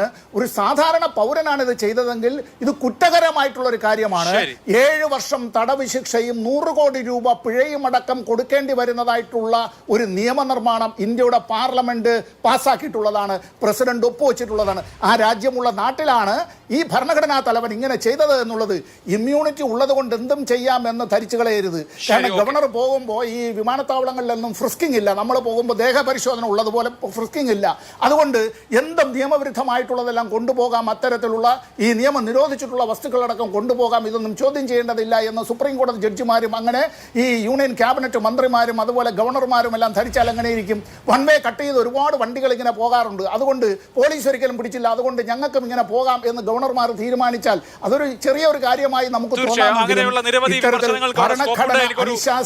എടുക്കാനുള്ള സമയം അതിക്രമിച്ചു. നേരത്തെ കഴിഞ്ഞതാണ്. ആ ഇടവേളയ്ക്ക് ശേഷം പെട്ടെന്ന് ചർച്ചയിലേക്ക് വേണം. ഷാജി രാഘവൻ, ഞാൻ ഇതിന്റെ ചരിത്രത്തിലേക്കൊന്നും പോകുന്നില്ല. ഇപ്പൊ ഗവർണർ പദവി ഒരു 8-10 കൊല്ലം മുമ്പ് വരെയും ഒരു ആലങ്കാരിക പദവി, അതേസമയം സംസ്ഥാനത്തിന്റെ തലവനാണ്, ബഹുമാനിക്കപ്പെടുന്ന പദവിയായിരുന്നു. അപ്പൊ ഗവർണറുടെ കൂടെ ഒരുപാട് ഉപദേശകരും പൊളിറ്റിക്കൽ പ്രിഫറൻസ് അനുസരിച്ച് നിയമിച്ചിട്ടുള്ള ആളുകളും ഒക്കെ ഉണ്ടാവും. പക്ഷെ ഗവർണർ ഡൊമസ്റ്റിക് പൊളിറ്റിക്സിലേക്ക് ഇറങ്ങി ഇത്തരത്തിലൊക്കെയുള്ള സമീപനം സ്വീകരിക്കുകയും മന്ത്രിമാരുമായിട്ടുമൊക്കെ ഏറ്റുമുട്ടൽ ഉണ്ടാക്കുകയും ഇതുപോലെ സാധാരണ നിലയിൽ ഒരു ഭരണഘടനാ തലവൻ കാണിക്കേണ്ട അവധാനത കാണിക്കാതിരിക്കുകയും ഒക്കെ ചെയ്യുമ്പോൾ ഒരു അവമതിപ്പുണ്ടാവില്ലേ? ഇത് പക്ഷേ ഗോവ സ്വദേശിയായ രാജേന്ദ്ര ആർലേക്കർക്ക് കേരളത്തിലെ കാര്യങ്ങൾ എത്രമാത്രം അറിയാം തുടങ്ങിയ കാര്യങ്ങൾ എനിക്ക് ബോധ്യമില്ല. എന്നാൽ പോലും അദ്ദേഹം ഇരിക്കുന്നത് ഒരു വലിയ പോസ്റ്റിലാണ്.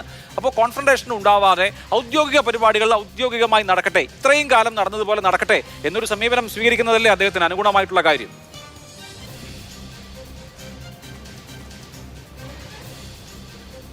അല്ല, ഗവർണർ കേരളത്തിൽ ആദ്യമായിട്ട് വന്ന ഗവർണറല്ല. ഗവർണർ ഇതിനു മുമ്പ് മറ്റൊരു സംസ്ഥാനത്ത് ഗവർണറായിരുന്നു.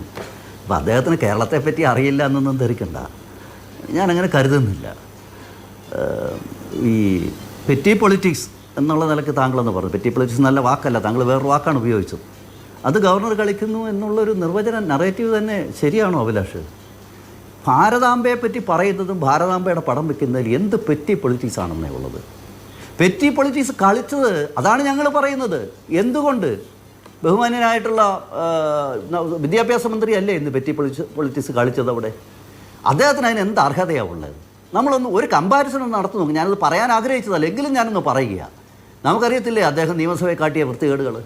അണ്ടർ ഗാർമെൻ്റ് ഉൾപ്പെടെ കേരളത്തിലെ മാത്രം ലോകത്തെ മുഴുവൻ കാണിച്ചുകൊണ്ട് പ്രഹസനം കാണിച്ച ഒരു മന്ത്രി, ഈ മന്ത്രിസഭയിലെ ഏറ്റവും മോശം മന്ത്രിമാർ 2-3 പേരെടുത്ത ശശീന്ദ്രൻ ഉൾപ്പെടെ അതിനോട് ചേർത്ത് പറയേണ്ടി വരും.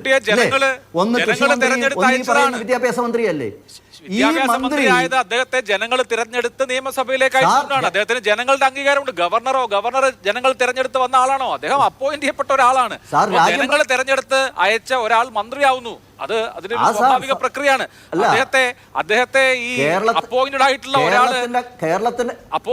ഒരാള് ജഡ്ജ് ചെയ്യേണ്ട കാര്യമില്ല. കേരളത്തിന്റെ ഗവർണറെ അമേരിക്കൻ പ്രസിഡന്റ് അല്ല അപ്പോയിന്റ് ചെയ്തത്.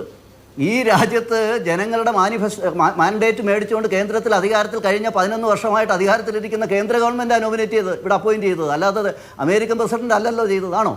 അപ്പോൾ അതിനും ജനാധിപത്യത്തിൻ്റെ ഒരു ബാക്ക്ഗ്രൗണ്ട് ഉണ്ട്, ഒരു കൃത്യമായിട്ടുള്ള പിന്തുണയുണ്ട്. അപ്പോൾ അതുകൊണ്ട് അത് പറയണ്ട. ഇതല്ലല്ലോ സാർ പ്രശ്നം. ഞങ്ങൾ ഉയർത്തുന്ന പ്രശ്നം എന്താണെന്ന് അറിയോ? ഞങ്ങൾ ഉയർത്തുന്ന പ്രശ്നം ഉപദേശമനുസരിച്ച് പ്രവർത്തിക്കാൻ ബാധ്യസ്ഥനായിട്ടുള്ള ഒരാൾ, ഭരണഘടനാപരമായ കാര്യങ്ങളിൽ ആ ഉത്തരവാദിത്വം നിർവഹിക്കേണ്ട ഒരാൾ, അദ്ദേഹം ഇപ്പോൾ ഇറങ്ങി രാഷ്ട്രീയം കളിക്കുക. പഴയ ഗവർണർ മുട്ടായി തെരുവിൽ ഇറങ്ങി നടന്നത് മാതിരി ഇദ്ദേഹം രാജ്ഭവനിൽ ശാഖ നടത്തുന്നത് മാതിരി ഭാരതാംബ ചിത്രം വെക്കുക, ഇതൊക്കെ ഇത് ഞാൻ അതാണ് ആവർത്തിച്ച് ചോദിക്കുന്നത്. ഇതുണ്ടാക്കുന്ന അവമതിപ്പ് അദ്ദേഹത്തിന് മനസ്സിലാവുന്നില്ലെങ്കിൽ അദ്ദേഹത്തിന് കൂടെയുള്ള ആളുകൾ അത് പറഞ്ഞു കൊടുക്കണ്ടേ എന്നുള്ളതാണ് എൻ്റെ ചോദ്യം. അഭിലാഷ് മോഹനൻ, അവമതിപ്പെന്ന് താങ്കളുടെ പശ്ചാത്തലത്തിൽ നിന്ന് താങ്കൾ പറയുന്നതുകൊണ്ടാ. ഞങ്ങളിത് അഭിമാനമായിട്ട് കാണുകയാണ് സാർ. ഞാൻ ആദ്യം ചർച്ച ഞങ്ങളിത് അഭിമാനമായിട്ടാണ് കാണുന്നത്. ഇതിനകത്ത് എന്തോ ഭരണഘടനാ പ്രതിസന്ധി അല്ലല്ല. ഞാൻ ഒരു കാര്യം ഞാൻ പറഞ്ഞു, ഈ ഭരണഘടനാ പ്രശ്നമാണല്ലോ സമ്പത്തും ബഹുമാന്യനായ കോൺഗ്രസ് പ്രതിനിധിയും പറയുന്നത്. എന്ത് ഭരണഘടനാ പ്രശ്നമുള്ളത്? ഈ രാജ്യത്ത് 1947 ശേഷം ഭരണഘടന അനുസരിച്ച് നിർവചിക്കപ്പെട്ടിരിക്കുന്ന ഇന്ത്യയുടെ ഒരു ഭൂപടമുണ്ട്. ഇന്ത്യ എന്ന് പറയുന്ന ഒരു പ്രതീകമുണ്ട്. അതവിടെ പ്രദർശിപ്പിച്ചിട്ടില്ല. 947 നൂറ്റാണ്ടുകളായി നടന്ന സ്വാതന്ത്ര്യ സമരത്തിൻ്റെ ഭാഗമായിട്ട് മഹാത്മാഗാന്ധിയും അരവിന്ദ് മഹർഷി ആയാലും വിപ്ലവകാരിയായ ഭഗത് സിംഗ് ഉൾപ്പെടെ ഇവരുൾപ്പെടെ ഉയർത്തിക്കാട്ടിയ ഭാരതാംബയുടെ ഒരു സങ്കല്പമുണ്ട്. ഈ സങ്കല്പത്തെ നെഞ്ചേറ്റാനുള്ള അവകാശം നമ്മൾ മനസ്സിലാക്കണം. 947 സ്വാതന്ത്ര്യം കിട്ടിയപ്പോൾ ഭാരതത്തെ വെട്ടിമുറിച്ചതിൻ്റെ കൂട്ടത്തിൽ മഹാത്മാഗാന്ധിജി ഇല്ല. അദ്ദേഹം അതിനോട് യോജിച്ച ആളല്ല. ബഹുമാന്യനായ നെഹ്റു രാജ്യത്തിൻ്റെ ആദ്യത്തെ പ്രധാനമന്ത്രി അധികാരത്തിൻ്റെ കസേരയിലിരിക്കുമ്പോൾ ഭാരതത്തിൻ്റെ മഹാത്മാഗാന്ധിജി ബോർഡറിലാണ്, അതിർത്തിയിലാണ്. ഭാരതത്തെ വെട്ടിമുറിച്ചതിനോട് വളരെ അങ്ങേയറ്റം ആദ്യ അവസാനം അഖണ്ഡ ഭാരത സങ്കല്പത്തെ ഒരു വലിയ സങ്കല്പം വെച്ചു പുലർത്താൻ മന്ത്രാലയങ്ങളിൽ പാർലമെന്റിലൊക്കെ തൂക്കുന്ന മാപ്പ് ഇന്ത്യയുടെ പൊളിറ്റിക്കൽ മാപ്പാണോ അതോ അഖണ്ഡ ഭാരതത്തിന്റെ പ്രതീകാത്മക ചിത്രമാണോ? ഈ രാഷ്ട്രത്തെ രാഷ്ട്രഭക്തി നിയമപരമായി എന്ത് വാലിഡിറ്റിയാണുള്ളത് സാർ? അവകാശം ഗവർണർക്കുമുണ്ട്, അഭിലാഷിനുമുണ്ട്, എനിക്കുമുണ്ട്. ഈ അഭിലാഷത്തെ നിങ്ങൾ ഏതെങ്കിലും ഭരണഘടന 1.5 ലക്ഷം വാക്കുകൾ ഉള്ള ഒരു ഭരണഘടനയാണ്. 1.5 ലക്ഷം വാക്കുകളാണ് അതിനകത്ത് ആകെയുള്ളത്. അതിനകത്ത് എന്തൊക്കെ ചെയ്യാം, എന്തൊക്കെ ചെയ്യാൻ പാടില്ല എന്നുള്ള ഒരു നിർവചനമില്ല. നിങ്ങൾ എന്തിനാ ഭരണഘടന എടുത്തിട്ട് ഇതിനകത്ത് പെരുമാറുന്നത്? ഭരണഘടന ഇതുമായിട്ട് എന്ത് ബന്ധമാണ്? ഭരണഘടനാ പദവിയാണ് ഗവർണറുടേത്. ഭരണഘടന അനുസരിച്ച് പ്രവർത്തിക്കേണ്ട ആളാണ് ഗവർണർ. അത് രാഷ്ട്രപതിയുടെ ഭാഗമായി ഭരണഘടനയുടെ മാൻഡേറ്റ് ഉള്ള പദവിയാണ് ഗവർണറുടെ പദവി. അദ്ദേഹം ഭരണഘടനാനുസൃതമല്ലാതെ എങ്ങനെ പ്രവർത്തിക്കും? ഭരണഘടനാനുസൃതമായിട്ടാണ് അദ്ദേഹം പ്രവർത്തിക്കേണ്ടത്, അല്ലാതെ വിചാരധാര അനുസരിച്ചല്ല. അല്ലാതെ ഗവർണർ കാണിച്ചതല്ല ഭരണഘടനാ വിരുദ്ധം. ഭരണഘടനാ പദവിയാണ്. ഭരണഘടനാ പദവിയിൽ ഇരിക്കുന്ന ഒരാൾ ഭരണഘടന അനുസരിച്ച് ഭരണഘടനയുടെ മാൻഡേറ്റുള്ള ഒരു പദവിയാണ്, അതനുസരിച്ച് പെരുമാറണം. സ്വാഭാവികമായും അങ്ങനെയല്ലേ എല്ലാവരും ആഗ്രഹിക്കുക. അഭിലാഷ് സംസാരിക്കുന്നതും ഇന്നലെ പിണറായി വിജയൻ സംസാരിച്ചതും ശ്രീ പ്രസാദ് സംസാരിക്കുന്നതും വി ഡി സതീശൻ സംസാരിക്കുന്നതും ഒക്കെ ഒറ്റ ഭാഷയിലാണ് കേരളത്തിൽ. എന്തെന്നറിയോ? ഈ കേരളത്തിൻ്റെ 4 വോട്ടിന് വേണ്ടിയിട്ടുള്ള രാഷ്ട്രീയം കളിക്കുന്ന രാഷ്ട്രീയ പാർട്ടികളുടെ നിലപാടിന് അനുകൂലമായിട്ടാണ് അഭിലാഷ് സംസാരിക്കുന്നത്. ഇപ്പൊ തെരഞ്ഞെടുപ്പൊന്നുമില്ലല്ലോ, ഞാൻ ഇലക്ഷനിൽ മത്സരിക്കുന്ന ആളുമല്ല. ഇവരെല്ലാവരും പറയുന്ന പൊസിഷൻ എന്ന് പറയുന്നത് ഷാജി രാഘവൻ, ഇത് ഇന്ത്യ ഒരു കോൺസ്റ്റിറ്റ്യൂഷണൽ ഡെമോക്രസിയാണ്. ഇന്ത്യ ഒരു ഭരണഘടനാ ജനാധിപത്യമാണ്. ആ ഭരണഘടനാ ജനാധിപത്യത്തിലെ ഭരണഘടനാ മൂല്യങ്ങൾക്കനുസരിച്ച് സംസ്ഥാനത്തിന്റെ ഭരണഘടനാ തലവൻ പെരുമാറണം എന്ന് കേരളത്തിലെ എല്ലാ പൗരന്മാരും ആഗ്രഹിക്കും. അങ്ങനെ ഒരു പൗരനാണ് ഞാൻ, അതെനിക്ക് അങ്ങനെ ആഗ്രഹിച്ചൂടെ? ഈ സംസ്ഥാനത്തെ 2 രാഷ്ട്രീയ പാർട്ടികളും അവർ നേതൃത്വം കൊടുക്കുന്ന മുന്നണികളും ആ നിലപാടെടുക്കുമ്പോൾ അതിന്റെ കൂടെ നിന്ന് സംസാരിക്കാനുള്ള ബാധ്യത നിങ്ങൾക്കാവാം. അതെന്തുകൊണ്ടാണ്? ഞാനൊരു ഇന്ത്യൻ പൗരനായതുകൊണ്ടാണ്. ഭരണഘടനാ മൂല്യങ്ങളിൽ വിശ്വസിക്കുന്ന ഒരു ഇന്ത്യൻ പൗരന് ഭരണഘടനാ പദവികളിൽ ഇരിക്കുന്ന ആളുകൾ ആ ഭരണഘടനാ മൂല്യങ്ങൾ കാത്തു സൂക്ഷിക്കണമെന്ന് ആഗ്രഹിക്കും. സ്വാഭാവികമായും ആഗ്രഹിച്ചുകൂടെ? എങ്ങനെ അല്ല, അതില്ല എന്ന് പറയുന്നതല്ലേ തെറ്റ്?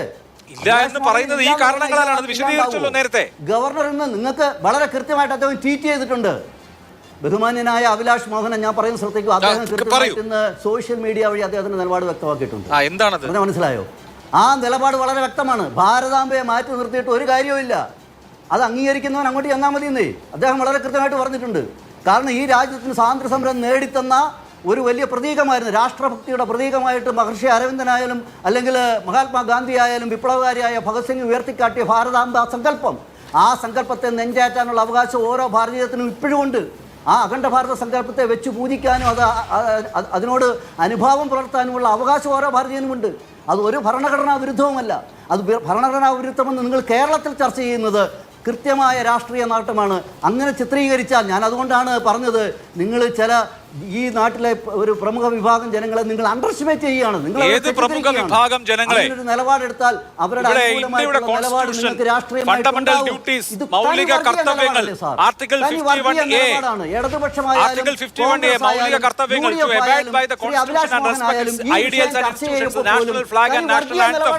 നാഷണൽ ഫ്ലാഗിനെയും നാഷണൽ ആന്തത്തെയും, ദേശീയ പതാകയെയും ദേശീയ ഗീതത്തെയും അതുപോലെ തന്നെ ദേശീയ ചിഹ്നങ്ങളെയൊക്കെ ബഹുമാനിക്കുക എന്നുള്ളത് നമ്മുടെ കർത്തവ്യമാണ്. ഏത് പൗരന്റെയും ഫണ്ടമെന്റൽ ഡ്യൂട്ടിയാണ്. ആ ഡ്യൂട്ടി എല്ലാ പൗരന്മാരും ചെയ്യണം. അതല്ലാതെ നിങ്ങളുടെ രാഷ്ട്രീയ പ്രതീകങ്ങളെ രാഷ്ട്രത്തിന്റെ പ്രതീകങ്ങളായി അവതരിപ്പിച്ച് അതിനെ നിങ്ങളെല്ലാവരും ബഹുമാനിക്കൂ, നിങ്ങളെല്ലാം അതിനെ എന്ന് പറഞ്ഞാൽ അത് നടക്കില്ലല്ലോ. ബഹുമാനിക്കാത്തത് അല്ല, അതിനെയാണ് ബഹുമാനിക്കേണ്ടത്. ആ ഭരണഘടന ബഹുമാനിക്കാൻ പറയുന്ന കൂട്ടത്തിൽ ഈ ചിഹ്നം ഇല്ല എന്നാണ് ഞാൻ പറഞ്ഞത്. ദേശീയ പതാക ബഹുമാനിച്ചിട്ടില്ലേ? ആ ബഹുമാനിക്കാൻ പറയുന്ന കൂട്ടത്തിൽ ഈ ചിഹ്നമില്ല എന്നാണ് ഞാൻ പറഞ്ഞത്. ഇപ്പൊ ദേശീയ പതാകയെ ബഹുമാനിച്ച ചരിത്രമൊക്കെ പറയാൻ പോയാൽ ഒരുപാട് പറയേണ്ടി വരും. ചരിത്രത്തിലേക്കൊന്നും പോകണ്ട, അതായിരിക്കും നല്ലതെന്ന് തോന്നുന്നു.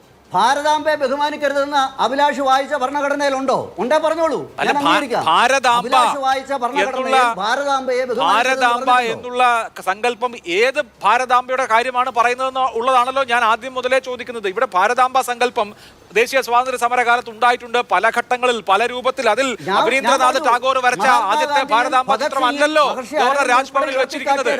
അതല്ലെങ്കിൽ ഒരു സംശയം വേണ്ട, ഇത് നിങ്ങൾ ഇപ്പോ രാജ്ഭവനിൽ വെച്ചിരിക്കുന്ന ഭാരതമാത രാഷ്ട്രീയ ഭാരതമാതയാണ്. അത് RSSന്റെ കൊടി പിടിച്ച RSSന്റെ ഭാരതമാതയാണ്. അതിപ്പോ വേറെ പാർട്ടിക്കാർക്ക് അവരുടെ ഭാരതമാതാവിനെ വെക്കാമല്ലോ. എങ്ങനെയാണെങ്കിൽ ഇന്ത്യയുടെ പൊളിറ്റിക്കൽ മാപ്പും പിന്നെ ത്രിവർണ്ണ പതാകയൊക്കെ ആയിട്ടുള്ള ഒരു ഭാരതമാത വെക്കാലോ. അതിൽ ആർക്കാ എതിരഭിപ്രായം ഉണ്ടാവുക? നിലമ്പൂർ തെരഞ്ഞെടുപ്പ് നടക്കുമ്പോഴും നിലമ്പൂർ തെരഞ്ഞെടുപ്പൊക്കെ കഴിഞ്ഞിട്ട് മണിക്കൂറുകളായി സാർ. നിലമ്പൂർ തെരഞ്ഞെടുപ്പ് നടക്കുമ്പോൾ ഇതൊക്കെ പറയും, രണ്ട് മുന്നണികളും പറയും.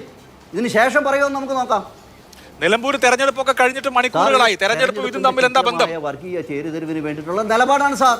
8 മാസത്തേക്ക് നടക്കുന്ന ഒരു തെരഞ്ഞെടുപ്പിന്റെ അടിസ്ഥാനത്തിലാണോ നമ്മൾ ഭരണഘടനാ മൂല്യങ്ങളെ കാണേണ്ടത്? എനിക്ക് അങ്ങനെ അഭിപ്രായമില്ല. എന്തായാലും ശ്രീ നൌഷാദ് അലി, ഈ വിവാദം എന്തുകൊണ്ട് മുഖ്യമന്ത്രി ഇന്നലെ വൈകിട്ട് എന്തുകൊണ്ട് ബഹുമാന്യനായ കേരളത്തിന്റെ മുഖ്യമന്ത്രി ഈ വിഷയം അവതരിപ്പിക്കാൻ ഇന്നലെ വൈകുന്നേരം സമയം ഏറ്റെടുത്തു? അല്ല, അദ്ദേഹത്തിന് അതിനേക്കാൾ പ്രധാനപ്പെട്ട ഒരു വിഷയം വിശദീകരിക്കേണ്ടതുണ്ടായിരുന്നു. അദ്ദേഹത്തിന്റെ പാർട്ടി സെക്രട്ടറി എന്റെ തന്നെ അഭിമുഖത്തിൽ പറഞ്ഞ കാര്യത്തെ അദ്ദേഹത്തിന് ക്ലാരിഫൈ ചെയ്യണമായിരുന്നു. അതൊരു പൊളിറ്റിക്കൽ നെസസിറ്റി ആയിരുന്നു. ഭാരതാംബയുടെ കാര്യം പറയാനല്ലല്ലോ ബേസിക് ആയിട്ട് ആ വാർത്താ സമ്മേളനം വിളിച്ചത്. ഞാൻ വരാൻ താങ്കളിലേക്ക്. അല്ലല്ല അഭിലാഷ്, നിങ്ങൾ ഉൾപ്പെടെയുള്ള ചാനൽ കഴിഞ്ഞ ഒരാഴ്ചയായിട്ട് മുഖ്യമന്ത്രിക്ക് ആ കാര്യത്തിലുള്ള അഭിപ്രായം ചോദിച്ചിരുന്നു.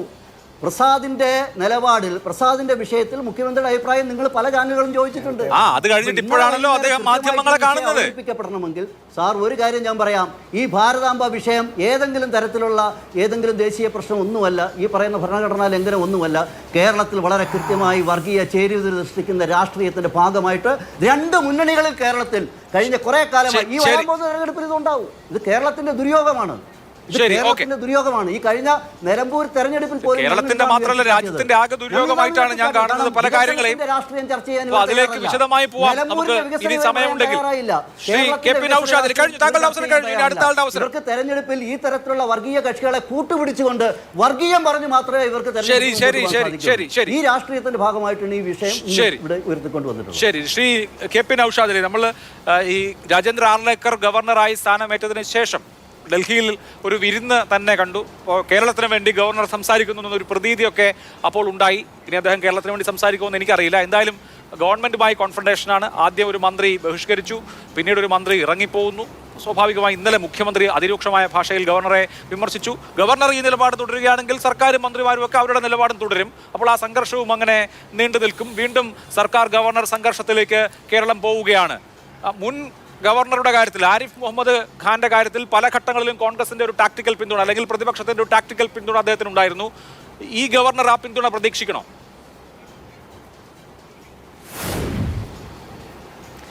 അല്ല, ഈ ആരിഫ് മുഹമ്മദ് ഖാന്റെയും ഈ ഗവർണറുടെയും കാര്യത്തിൽ ചെറിയൊരു വ്യത്യാസമുണ്ട്. ഞാൻ നിങ്ങൾ ഈ ചോദിച്ച ചോദ്യത്തെക്കാൾ ഉപരി പറയേണ്ട കുറേ കാര്യങ്ങളുണ്ട്. ഞാൻ അതിലേക്ക് പോകുന്നതിന് മുമ്പ് നിങ്ങളുടെ ചോദ്യത്തിലേക്ക് ആദ്യം നേരിട്ട് വന്നതാണ്. ആരിഫ് മുഹമ്മദ് ഖാനെ സംബന്ധിച്ചിടത്തോളം ഈ സർക്കാരിൻ്റെ നയപരമായ പാളിച്ചകളും കാര്യങ്ങളുടെ നടത്തിപ്പിലെ നിയമവിരുദ്ധതയൊക്കെ തേടിപ്പിടിച്ചുകൊണ്ട് നിലവിലുള്ള ഭരണഘടനാ നിയമങ്ങളൊക്കെ ഉയർത്തിപ്പിടിച്ച് അദ്ദേഹം ഒരു ഘട്ടത്തിൽ നടത്തിയ ഇടപെടലുകൾ അത് സ്വാഭാവികമായിട്ടും നമ്മുടെ മുന്നിൽ സർക്കാർ പ്രതിക്കൂട്ടിലാണ് എന്ന് CPM-മാർക്കടക്കം ബോധ്യമാവുന്ന സാഹചര്യങ്ങൾ ഉണ്ടായപ്പോഴൊക്കെ നമ്മൾ ആ അന്യായത്തിനെതിരായിട്ട് ശബ്ദിച്ചിട്ടുണ്ട്. പക്ഷേ ആരിഫ് മുഹമ്മദ് ഖാൻ അദ്ദേഹത്തിൻ്റെ ധാർഷ്ട്യവും ധിക്കാരവും ഉപയോഗിച്ചുകൊണ്ട് സംസ്ഥാന ഭരണത്തെ തടസ്സപ്പെടുത്തും വിധം പെരുമാറിയപ്പോഴൊക്കെ ഗവർണർ രാജിനെതിരെ ഞങ്ങൾ ശബ്ദമുയർത്തിയിട്ടുണ്ട്. ആരിഫ് മുഹമ്മദ് ഖാനും സർക്കാരും ഭായി ആയി പോയിരുന്ന കാലത്തും ഞങ്ങൾ ആരിഫ് മുഹമ്മദ് ഖാനെ വളരെ കൃത്യമായിട്ട് വിമർശിച്ചിട്ടുണ്ട്. ഞങ്ങളിതൊക്കെ നയപരമായ ആ ഒരു സമീപന അല്ലെങ്കിൽ വിഷയാധിഷ്ഠിതമായിട്ടൊരു സമീപനം മാത്രമാണ് ഈ വിഷയത്തിൽ ആരിഫ് മുഹമ്മദ് ഖാൻ്റെ കാര്യത്തിൽ സ്വീകരിച്ചിട്ടുള്ളത്. പക്ഷേ ഈ ഗവർണറെ സംബന്ധിച്ചിടത്തോളം അദ്ദേഹം ആരിഫ് മുഹമ്മദ് ഖാൻ്റെ ശൈലിയിൽ നിന്ന് വ്യത്യസ്തമായിട്ട് അദ്ദേഹം അതിഗൗരവതരമായ രീതിയിൽ അദ്ദേഹത്തിൻ്റെ സിദ്ധാന്തവും ആശയമൊക്കെ ഔദ്യോഗികമായിട്ട് ഇവിടെ അങ്ങ് നടപ്പിലാക്കുവാൻ അങ്ങ് തുനിഞ്ഞിറങ്ങിയാണ്. അതിന് അദ്ദേഹത്തിന് മുന്നിൽ നിയമങ്ങളോ ചട്ടങ്ങളോ കീഴ്വഴക്കങ്ങളോ സങ്കല്പങ്ങളോ ഒരു രാഷ്ട്രീയ ജനാധിപത്യ മര്യാദകളോ മാന്യതയോ ധാർമ്മികതയോ ഒന്നും അദ്ദേഹത്തെ സംബന്ധിച്ചിടത്തോളം വിഷയമല്ല. അദ്ദേഹം ഒരു തോന്നിയ വഴിക്ക് മുന്നിട്ടിറങ്ങുന്നു എന്നുള്ളതാണ് ഇപ്പോഴത്തെ സാഹചര്യം. തീർച്ചയായിട്ടും ഈ രണ്ട് സാഹചര്യങ്ങളും രണ്ട് കോണ്ടെക്സ്റ്റിലുള്ളതാണ്.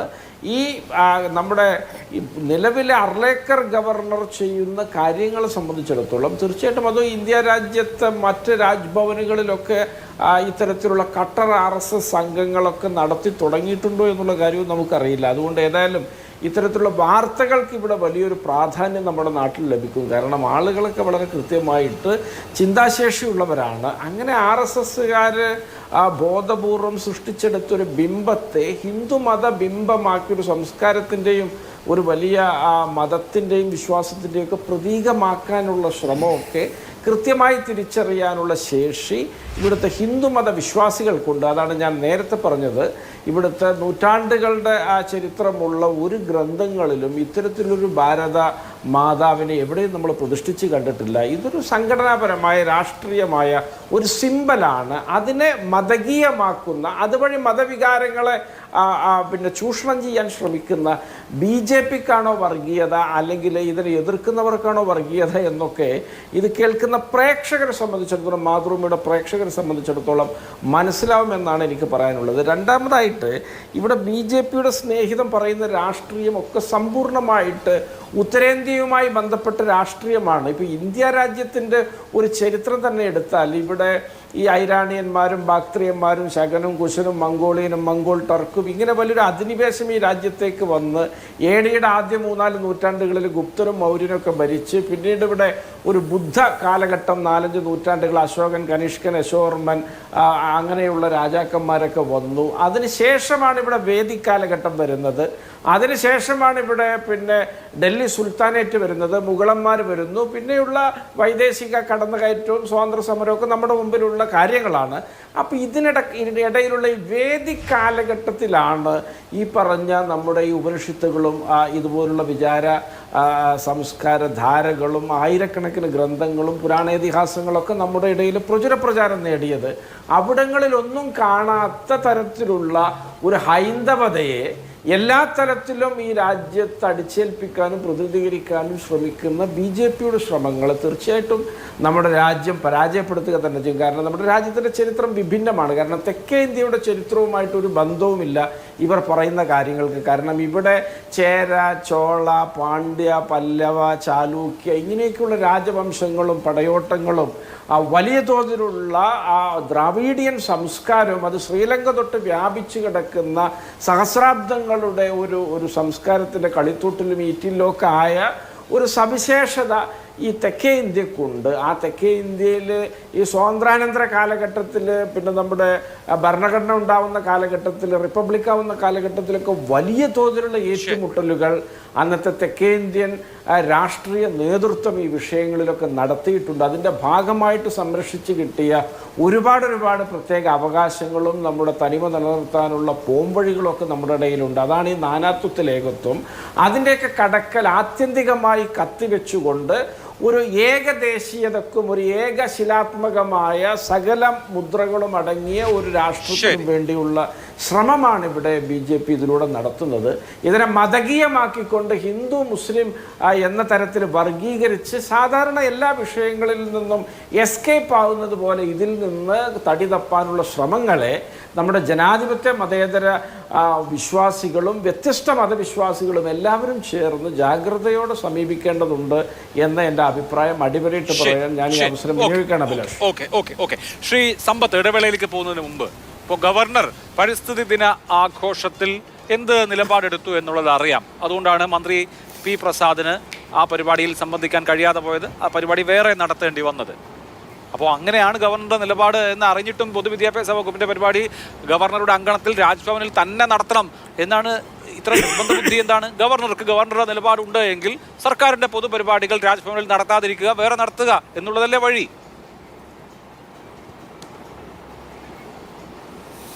എനിക്കൊരു 2 മിനിറ്റ് തരുമോ അഭിലാഷേ? തരാം. നമ്മൾ ഈ പറയുന്നതായിട്ടുള്ള വിഷയം 2025 ജൂൺ മാസം 7-ാം തീയതി ശനിയാഴ്ച മാതൃഭൂമി ദിനപത്രത്തിൻ്റെ എഡിറ്റോറിയൽ, രാജ്ഭവനിൽ രാഷ്ട്രീയം വേണ്ട എന്ന എഡിറ്റോറിയൽ. ആ എഡിറ്റോറിയലിൻ്റെ തൊട്ട് മുകളിലെ വാചകം തന്നെ വളരെ കൗതുകകരമാണ്, അതിന് നല്ലതായി യോജിക്കുന്നത്.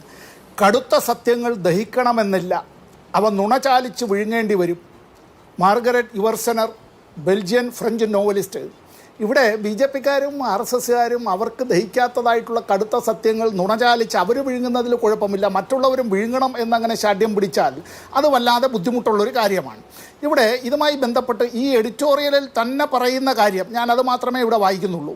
ഇന്ത്യ പാക് സൈനിക സംഘർഷത്തിൻ്റെ പശ്ചാത്തലത്തിൽ ആർ എസ് എസ് സൈദ്ധാന്തികൻ ഗുരുമൂർത്തിയുടെ പ്രഭാഷണം 2 ആഴ്ച മുമ്പ് രാജ്ഭവനിൽ സംഘടിപ്പിച്ചിരുന്നു. അന്നാണ് കാവിക്കൊടി ഏന്തിയ ഭാരതാംബയുടെ ചിത്രം രാജ്ഭവനിലെ സമ്മേളന ഹാളിൽ സ്ഥാപിച്ചത്.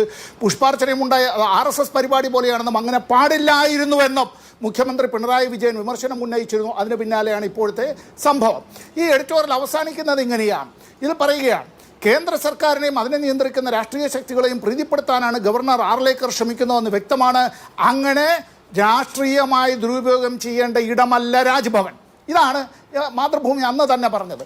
ഇപ്പോൾ ഇവിടെ ശ്രീ ആർലേക്കർ ചെയ്തിട്ടുള്ള കാര്യങ്ങളോട് യാതൊരു യോജിപ്പുമില്ല. ഭാരതാംബയുടെ ചിത്രം ഇപ്പോൾ ആർലേക്കറിനല്ല, ഇപ്പോൾ ആർക്കെങ്കിലും ഒരു വ്യക്തിക്ക് അവരുടേതായിട്ടുള്ള വ്യക്തിപരമായ അവരുടെ ഇടങ്ങളിൽ എങ്ങനെയും അർമാദിക്കാം. നമ്മുടേതായിട്ടുള്ള ബാത്റൂമുകളിൽ എന്ത് ചെയ്യുന്നു എന്ന് ആരും ഒളിഞ്ഞു നോക്കേണ്ടതില്ല, കിടപ്പറയിൽ എന്ത് ചെയ്യുന്നു എന്ന് ആരും ഒളിഞ്ഞു നോക്കേണ്ടതില്ല, വ്യക്തിപരമായി നമ്മൾ എന്താണ് കഴിക്കുന്നതെന്ന് ആരും ഒളിഞ്ഞു നോക്കേണ്ടതായിട്ടില്ല. ഇവിടെ ഭാരതാംബയുടെ ചിത്രം എന്ന് പറഞ്ഞിട്ട് RSS ഇതാണ് വിശ്വവിഖ്യാതമായ ചിത്രം. ആ ചിത്രമല്ല. പിന്നെ ഏതാ ഇവിടെ ഇവർ പ്രചരിപ്പിക്കുന്ന ചിത്രം? ആണോ ഇന്ത്യയുടെ ദേശീയ നേതാക്കളടക്കമുള്ളവരുടെ ചിത്രം ഇതാണോ അവർ പ്രചരിപ്പിക്കുന്നത്? അല്ലല്ലോ, അതുമല്ല പ്രചരിപ്പിക്കുന്നത്. പിന്നെ ഏതാണ് പ്രചരിപ്പിക്കുന്നത്? ഇതാണോ പ്രചരിപ്പിക്കുന്നത്? ത്രിവർണ്ണ പതാക ഏന്തിയിട്ടുള്ള ഈ മാതാവിൻ്റെ ആണോ? അല്ലല്ലോ പ്രചരിപ്പിക്കുന്നത്. പിന്നെ ഏതാ പ്രചരിപ്പിക്കുന്നത്? ഇതാണല്ലോ പ്രചരിപ്പിക്കുന്നത്. ആ പ്രചരിപ്പിക്കുന്നതിൽ ഇവിടെ ഒരു ചിത്രമുണ്ട്. ഇത് ഏതാണെന്നറിയോ? ഇപ്പുറത്തുള്ളത് ബ്രിട്ടാനിക്ക. ഇത് സൂര്യൻ അസ്തമിക്കാത്ത സാമ്രാജ്യത്തിൻ്റെ അധിപയായിരുന്ന ബ്രിട്ടീഷ് ചക്രവർത്തിയെ പ്രകീർത്തിച്ചുകൊണ്ടുള്ള ചിത്രം. അതിൽ നിന്ന് കടമെടുത്ത് ഇപ്പുറത്തൊരു ചിത്രം. ഇവിടെ ഇതെല്ലാം പറയുമ്പോൾ ഒരു കാര്യം, കു ക്ലക്സ് ക്ലാൻ കേട്ടിട്ടുണ്ടല്ലോ, ഭരണപരിയുടേതായിട്ടുള്ള ഇപ്പോഴും അങ്ങനെ നിയമവിരുദ്ധമായി പല രാജ്യങ്ങളിലും പ്രവർത്തിക്കുന്നതും യൂറോപ്യൻ നാടുകളിലടക്കം പ്രവർത്തിക്കുന്നതും. അവരുടെ ലോക ഭൂപടം ഒന്നെടുത്ത് വായിച്ചാൽ മതി. ഷാജി ഒന്ന് എടുത്തൊന്ന് നോക്ക് എങ്ങനെയാണെന്ന്. ഇന്ത്യ ആരുടെ ഭാഗമാണ് എന്നപ്പോൾ മനസ്സിലാകും. യൂറോപ്പിൽ ഇപ്പോഴും വലതുപക്ഷ തീവ്രവാദികൾ അത്തരത്തിലുള്ള പഴയ സാമ്രാജ്യത്വത്തിൻ്റെ അതിൻ്റെ ഓർമ്മകൾ ഇപ്പോഴും അയവിറക്കിക്കൊണ്ട് നടക്കുന്നവരുടെ അവരുടെ ഭൂപടത്തിൽ ഇന്ത്യ ഇപ്പോഴും ആരുടെ ഭാഗമാണ് എന്ന് നിങ്ങൾക്ക് മനസ്സിലാകും. നാറ്റോ സഖ്യരാഷ്ട്രങ്ങൾ അവരുടെ ഇടയിലുള്ള ഭൂപടമുണ്ട്, ലോക ഭൂപടം. ആ ലോക ഭൂപടത്തിൽ ഇന്ത്യയുടെ പല ഭാഗങ്ങളും ഇന്ത്യ എന്ന രാഷ്ട്രത്തിൻ്റെതല്ല. നിങ്ങൾ അംഗീകരിക്കുമോ? ഇവിടെ വാസ്തവത്തിൽ ചെയ്തിട്ടുള്ളത് ഈ ഭരണഘടനാപരമായി ഗവർണർ ചെയ്യേണ്ട കാര്യങ്ങളുടെ ലംഘനം. ഇപ്പോൾ ഭരണഘടന എടുത്തുയർത്തിയാൽ ഷാജി രാഘവനെ പോലുള്ളവർ ചോദിക്കുകയാണ്, നിങ്ങൾ എന്തിനാണ് ഇതെടുക്കുന്നതെന്ന്. ശരിയാണ്, വവ്വാലുകൾക്ക് വെളിച്ചം ഭയമാണ്, വിഷജന്തുക്കൾക്ക് വെളിച്ചം ഭയമാണ്, വന്യമൃഗങ്ങൾക്ക് ഈ അഗ്നി ഭയമാണ്, രക്തരക്ഷസിനെ ഈ ചുണ്ണാമ്പ് ഭയമാണ് എന്ന പഴയ കഥ പോലെ ഈ ഡ്രാക്കുളയ്ക്ക് കുരിശു ഭയമാണ് എന്നുള്ളതുപോലെ RSSകാർക്ക് ഭരണഘടനയെ ഭയമാണ്. ഈ ഭരണഘടനയുടെ ആർട്ടിക്കിൾ 159 ഗവർണർമാരുടെ സത്യപ്രതിജ്ഞയെ സംബന്ധിച്ചാണ്. ഈ സത്യപ്രതിജ്ഞ ലംഘനമാണ് കേരളത്തിലെ ഗവർണർ നടത്തിയിരിക്കുന്നത്. ആ സത്യപ്രതിജ്ഞയുടെ മലയാള പരിഭാഷ ഇങ്ങനെയാണ്. 159 അതിൽ ഇപ്പോൾ ശ്രീ ആർലേക്കർ ആണെങ്കിൽ അദ്ദേഹത്തിൻ്റെ പേര് വായിച്ചിട്ട്, ഞാൻ വിശ്വസ്തയോടെ കേരള സംസ്ഥാനത്തെ ഗവർണറുടെ ഉദ്യോഗം നിർവഹിക്കും, ചുമതലകൾ നിർവഹിക്കും എന്നും എൻ്റെ കഴിവിൻ്റെ പരമാവധി ഭരണഘടനയും നിയമത്തെയും നിലനിർത്തുകയും സംരക്ഷിക്കുകയും പാലിക്കുകയും ചെയ്യുമെന്നും കേരള സംസ്ഥാനത്തെ ജനങ്ങൾക്ക് സേവനം ചെയ്യുന്നതിന് അവർക്ക് ക്ഷേമം കൈവരുത്തുന്നതിനും സ്വയം അർപ്പിച്ചിരിക്കുന്നുവെന്നും ദൈവത്തിൻ്റെ നാമത്തിലോ അല്ലെങ്കിൽ സൗകര്യവുമോ ആ പ്രതിജ്ഞ ആവാം. ഇവിടെ എന്താ ചെയ്തത്? രാജ്ഭവൻ എന്നുള്ളത് ഒരു സ്വകാര്യ സ്ഥലമല്ല. രാജ്ഭവൻ ഭരണഘടനാപരമായിട്ടുള്ള ഒരു സ്ഥലമാണ്. ഇറ്റ്സ് എ കോൺസ്റ്റിറ്റ്യൂഷണൽ ബോഡിയാണ്. എന്ത്? രാജ്ഭവൻ എന്നുള്ളത്, ഗവർണർ എന്നുള്ളത്. അവിടെ ഇത്തരത്തിലുള്ള കാര്യങ്ങൾ ചെയ്യുക. ഞാൻ നേരത്തെ ചോദിച്ചല്ലോ, എന്താ ജസ്റ്റിസ് കാങ് ഇങ്ങനെ ചെയ്തില്ല? എന്താ ജസ്റ്റിസ് പി സദാശിവം ഇങ്ങനെ ചെയ്തില്ല? എന്താ ഇന്ത്യയുടെ രാഷ്ട്രപതി ഇങ്ങനെ ചെയ്യുന്നില്ല? ഇദ്ദേഹം ഇതെല്ലാം ചെയ്യുമ്പോൾ ന്യായീകരിക്കാനായി ചില ആളുകൾ വരുമ്പോൾ ഒരു കാര്യം, ഇത് വാസ്തവത്തിൽ ഭരണഘടനാ ലംഘനമെല്ലാം നടത്തിയിട്ട് അഭിലാഷനോട് ചോദിക്കാൻ ഇവിടെ പറഞ്ഞിട്ടുണ്ടോ അങ്ങനെ ആദരിക്കേണ്ടത്? എൻ്റെ ചോദ്യം, ഇവിടെ പറയുന്നുണ്ടോ ഇതാണ് ഈ രാഷ്ട്രത്തിൻ്റെ അമ്പ, ഈ രാഷ്ട്രത്തിൻ്റെ മാതാവ്, ആ ചിത്രം ഇതാണ് എന്ന്? അല്ല, ഇന്ത്യയുടെ പാർലമെന്റ് പാസ്സാക്കിയതോ രാഷ്ട്രപതി ഒപ്പുവെച്ചതോ ആയിട്ടുള്ള അങ്ങനെ ഏതെങ്കിലും ഉത്തരവുണ്ടോ? ഇങ്ങനെ ഒരു കാര്യം ഇല്ല. അപ്പോൾ എന്താണ്? ഭരണഘടനയെ നിന്ദിക്കുക, ഭരണഘടനയെ അട്ടിമറിക്കുക, ഭരണഘടനാ സ്ഥാപനങ്ങളെ വരുതിയിലാക്കുക, എന്നിട്ട് തങ്ങളുടെ രാഷ്ട്രീയം എന്നുള്ളത് ഈ വിധത്തിൽ പിന്നാമ്പുറത്ത് കൂടി കൊണ്ടുവരിക, അതിനെ ഈ വിധത്തിലെല്ലാം ആക്കുക എന്നുള്ളത്. സഖാവ് പ്രസാദ് ചെയ്തത് ശരി, മുഖ്യമന്ത്രി അക്കാര്യത്തെ സംബന്ധിച്ച് പറഞ്ഞത് ശരി, സഖാവ് ശിവൻകുട്ടി ഇന്ന് കാട്ടിയത് ശരി. ഭരണഘടനയാണ് അമൃതം, ഈ രാഷ്ട്രം ഞങ്ങളെല്ലാവരും ഇന്ത്യക്കാരാണ്, ഭരണഘടനയ്ക്ക് വിധേയമാണ്. ശരി, ഓക്കെ, ഒരു ഇടവേളയ്ക്ക് ശേഷം മടങ്ങിയെത്തും. ചർച്ചയിലേക്ക് വന്നു ഷിഷാജി രാഘവൻ. രാജ്ഭവനിൽ ഗവർണർക്ക് പരിപാടികൾ നടത്താം, ഗുരുമൂർത്തി വന്നതുപോലെ മറ്റതിഥികളും വരാം, പരിപാടി നടത്താം. അത്തരം പരിപാടികളൊക്കെ അദ്ദേഹം ആഗ്രഹിക്കുന്നത് പോലെ അദ്ദേഹത്തിന്റെ രാഷ്ട്രീയ ദർശനം അനുസരിച്ചും ഔദ്യോഗികമായ ഒഫീഷ്യലായ ഗവർണർ ഓഫ് കേരള എന്ന ഒഫീഷ്യൽ കപ്പാസിറ്റിയിൽ നടത്തുന്ന പരിപാടികൾ ഭരണഘടന നിഷ്കർഷിക്കുന്നത് പോലെയും നടത്തുക എന്ന ഒരു സമവായത്തിലേക്ക് അദ്ദേഹം എത്തുമോ? BJPയും അങ്ങനെ ഒരു സമീപനം സ്വീകരിക്കുമോ?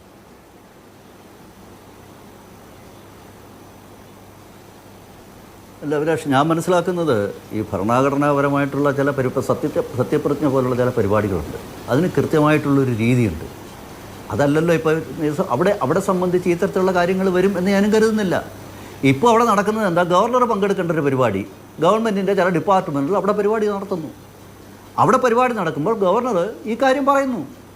അത് ഭരണഘടനാ ലംഘനമെന്ന് വ്യാഖ്യാനിക്കുന്നിടത്താണ് തെറ്റ്. ഇന്ത്യയുടെ ഭൂപടം അവിടെ എന്താ പറയുക വികൃതമായിട്ട് ചിത്രീകരിച്ചു എന്ന് പറയുന്നിടത്താണ് തെറ്റ്. പ്രധാനമന്ത്രിയുടെ ഓഫീസിലില്ല, അല്ലെങ്കിൽ ഇന്ത്യ പ്രസിഡൻറ്റിൻ്റെ ഓഫീസിലില്ല എന്നൊക്കെ പറയുന്നുണ്ട്. ഇവിടെ ഒന്ന് ആലോചിച്ച് നോക്കും. ഇവിടുത്തെ പ്രധാനപ്പെട്ട വിഷയം ഞാൻ മനസ്സിലാക്കുന്നിടത്തോളം ബഹുമാന്യനായ സമ്പത്തായാലും നൗഷാദ് അലി ആയാലും, പ്രത്യേകിച്ച് നൗഷാദ് അലി വളരെ കൃത്യമായിട്ടൊരു കാര്യം അടിവരയിട്ട് പറയുന്നുണ്ട്. അങ്ങനെയുള്ളൊരു അമ്മ സങ്കല്പം ഭാരതത്തെപ്പറ്റി ഇല്ല എന്നാണ് അദ്ദേഹം പറയാൻ ശ്രമിച്ചത് തന്നെ.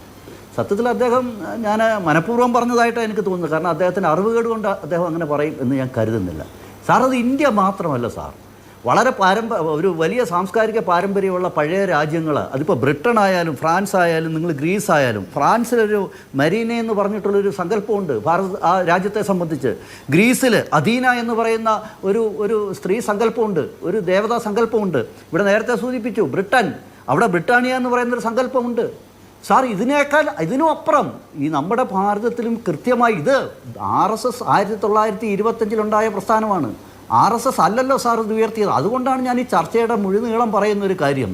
സ്വാതന്ത്ര്യ സമര കാലഘട്ടത്ത് 300 വർഷം മുമ്പ് റാണി അഹല്യാഭായ് ഹോൾക്കർ ഉൾപ്പെടെ, അതിനുശേഷം മഹർഷി അരവിന്ദനായാലും ശരി, വിപ്ലവകാരിയായിട്ടുള്ള ഭഗവത് സിംഗ് ആയാലും ശരി, സ്വാതന്ത്ര്യ സമരത്തിൻ്റെ അവസാന കാലഘട്ടങ്ങളിൽ നേതൃത്വം കൊടുത്ത മഹാത്മാഗാന്ധി ആയാലും ശരി, അഖണ്ഡ ഭാരത സങ്കല്പത്തെ നെഞ്ചേറ്റിയവരാണ് സാർ.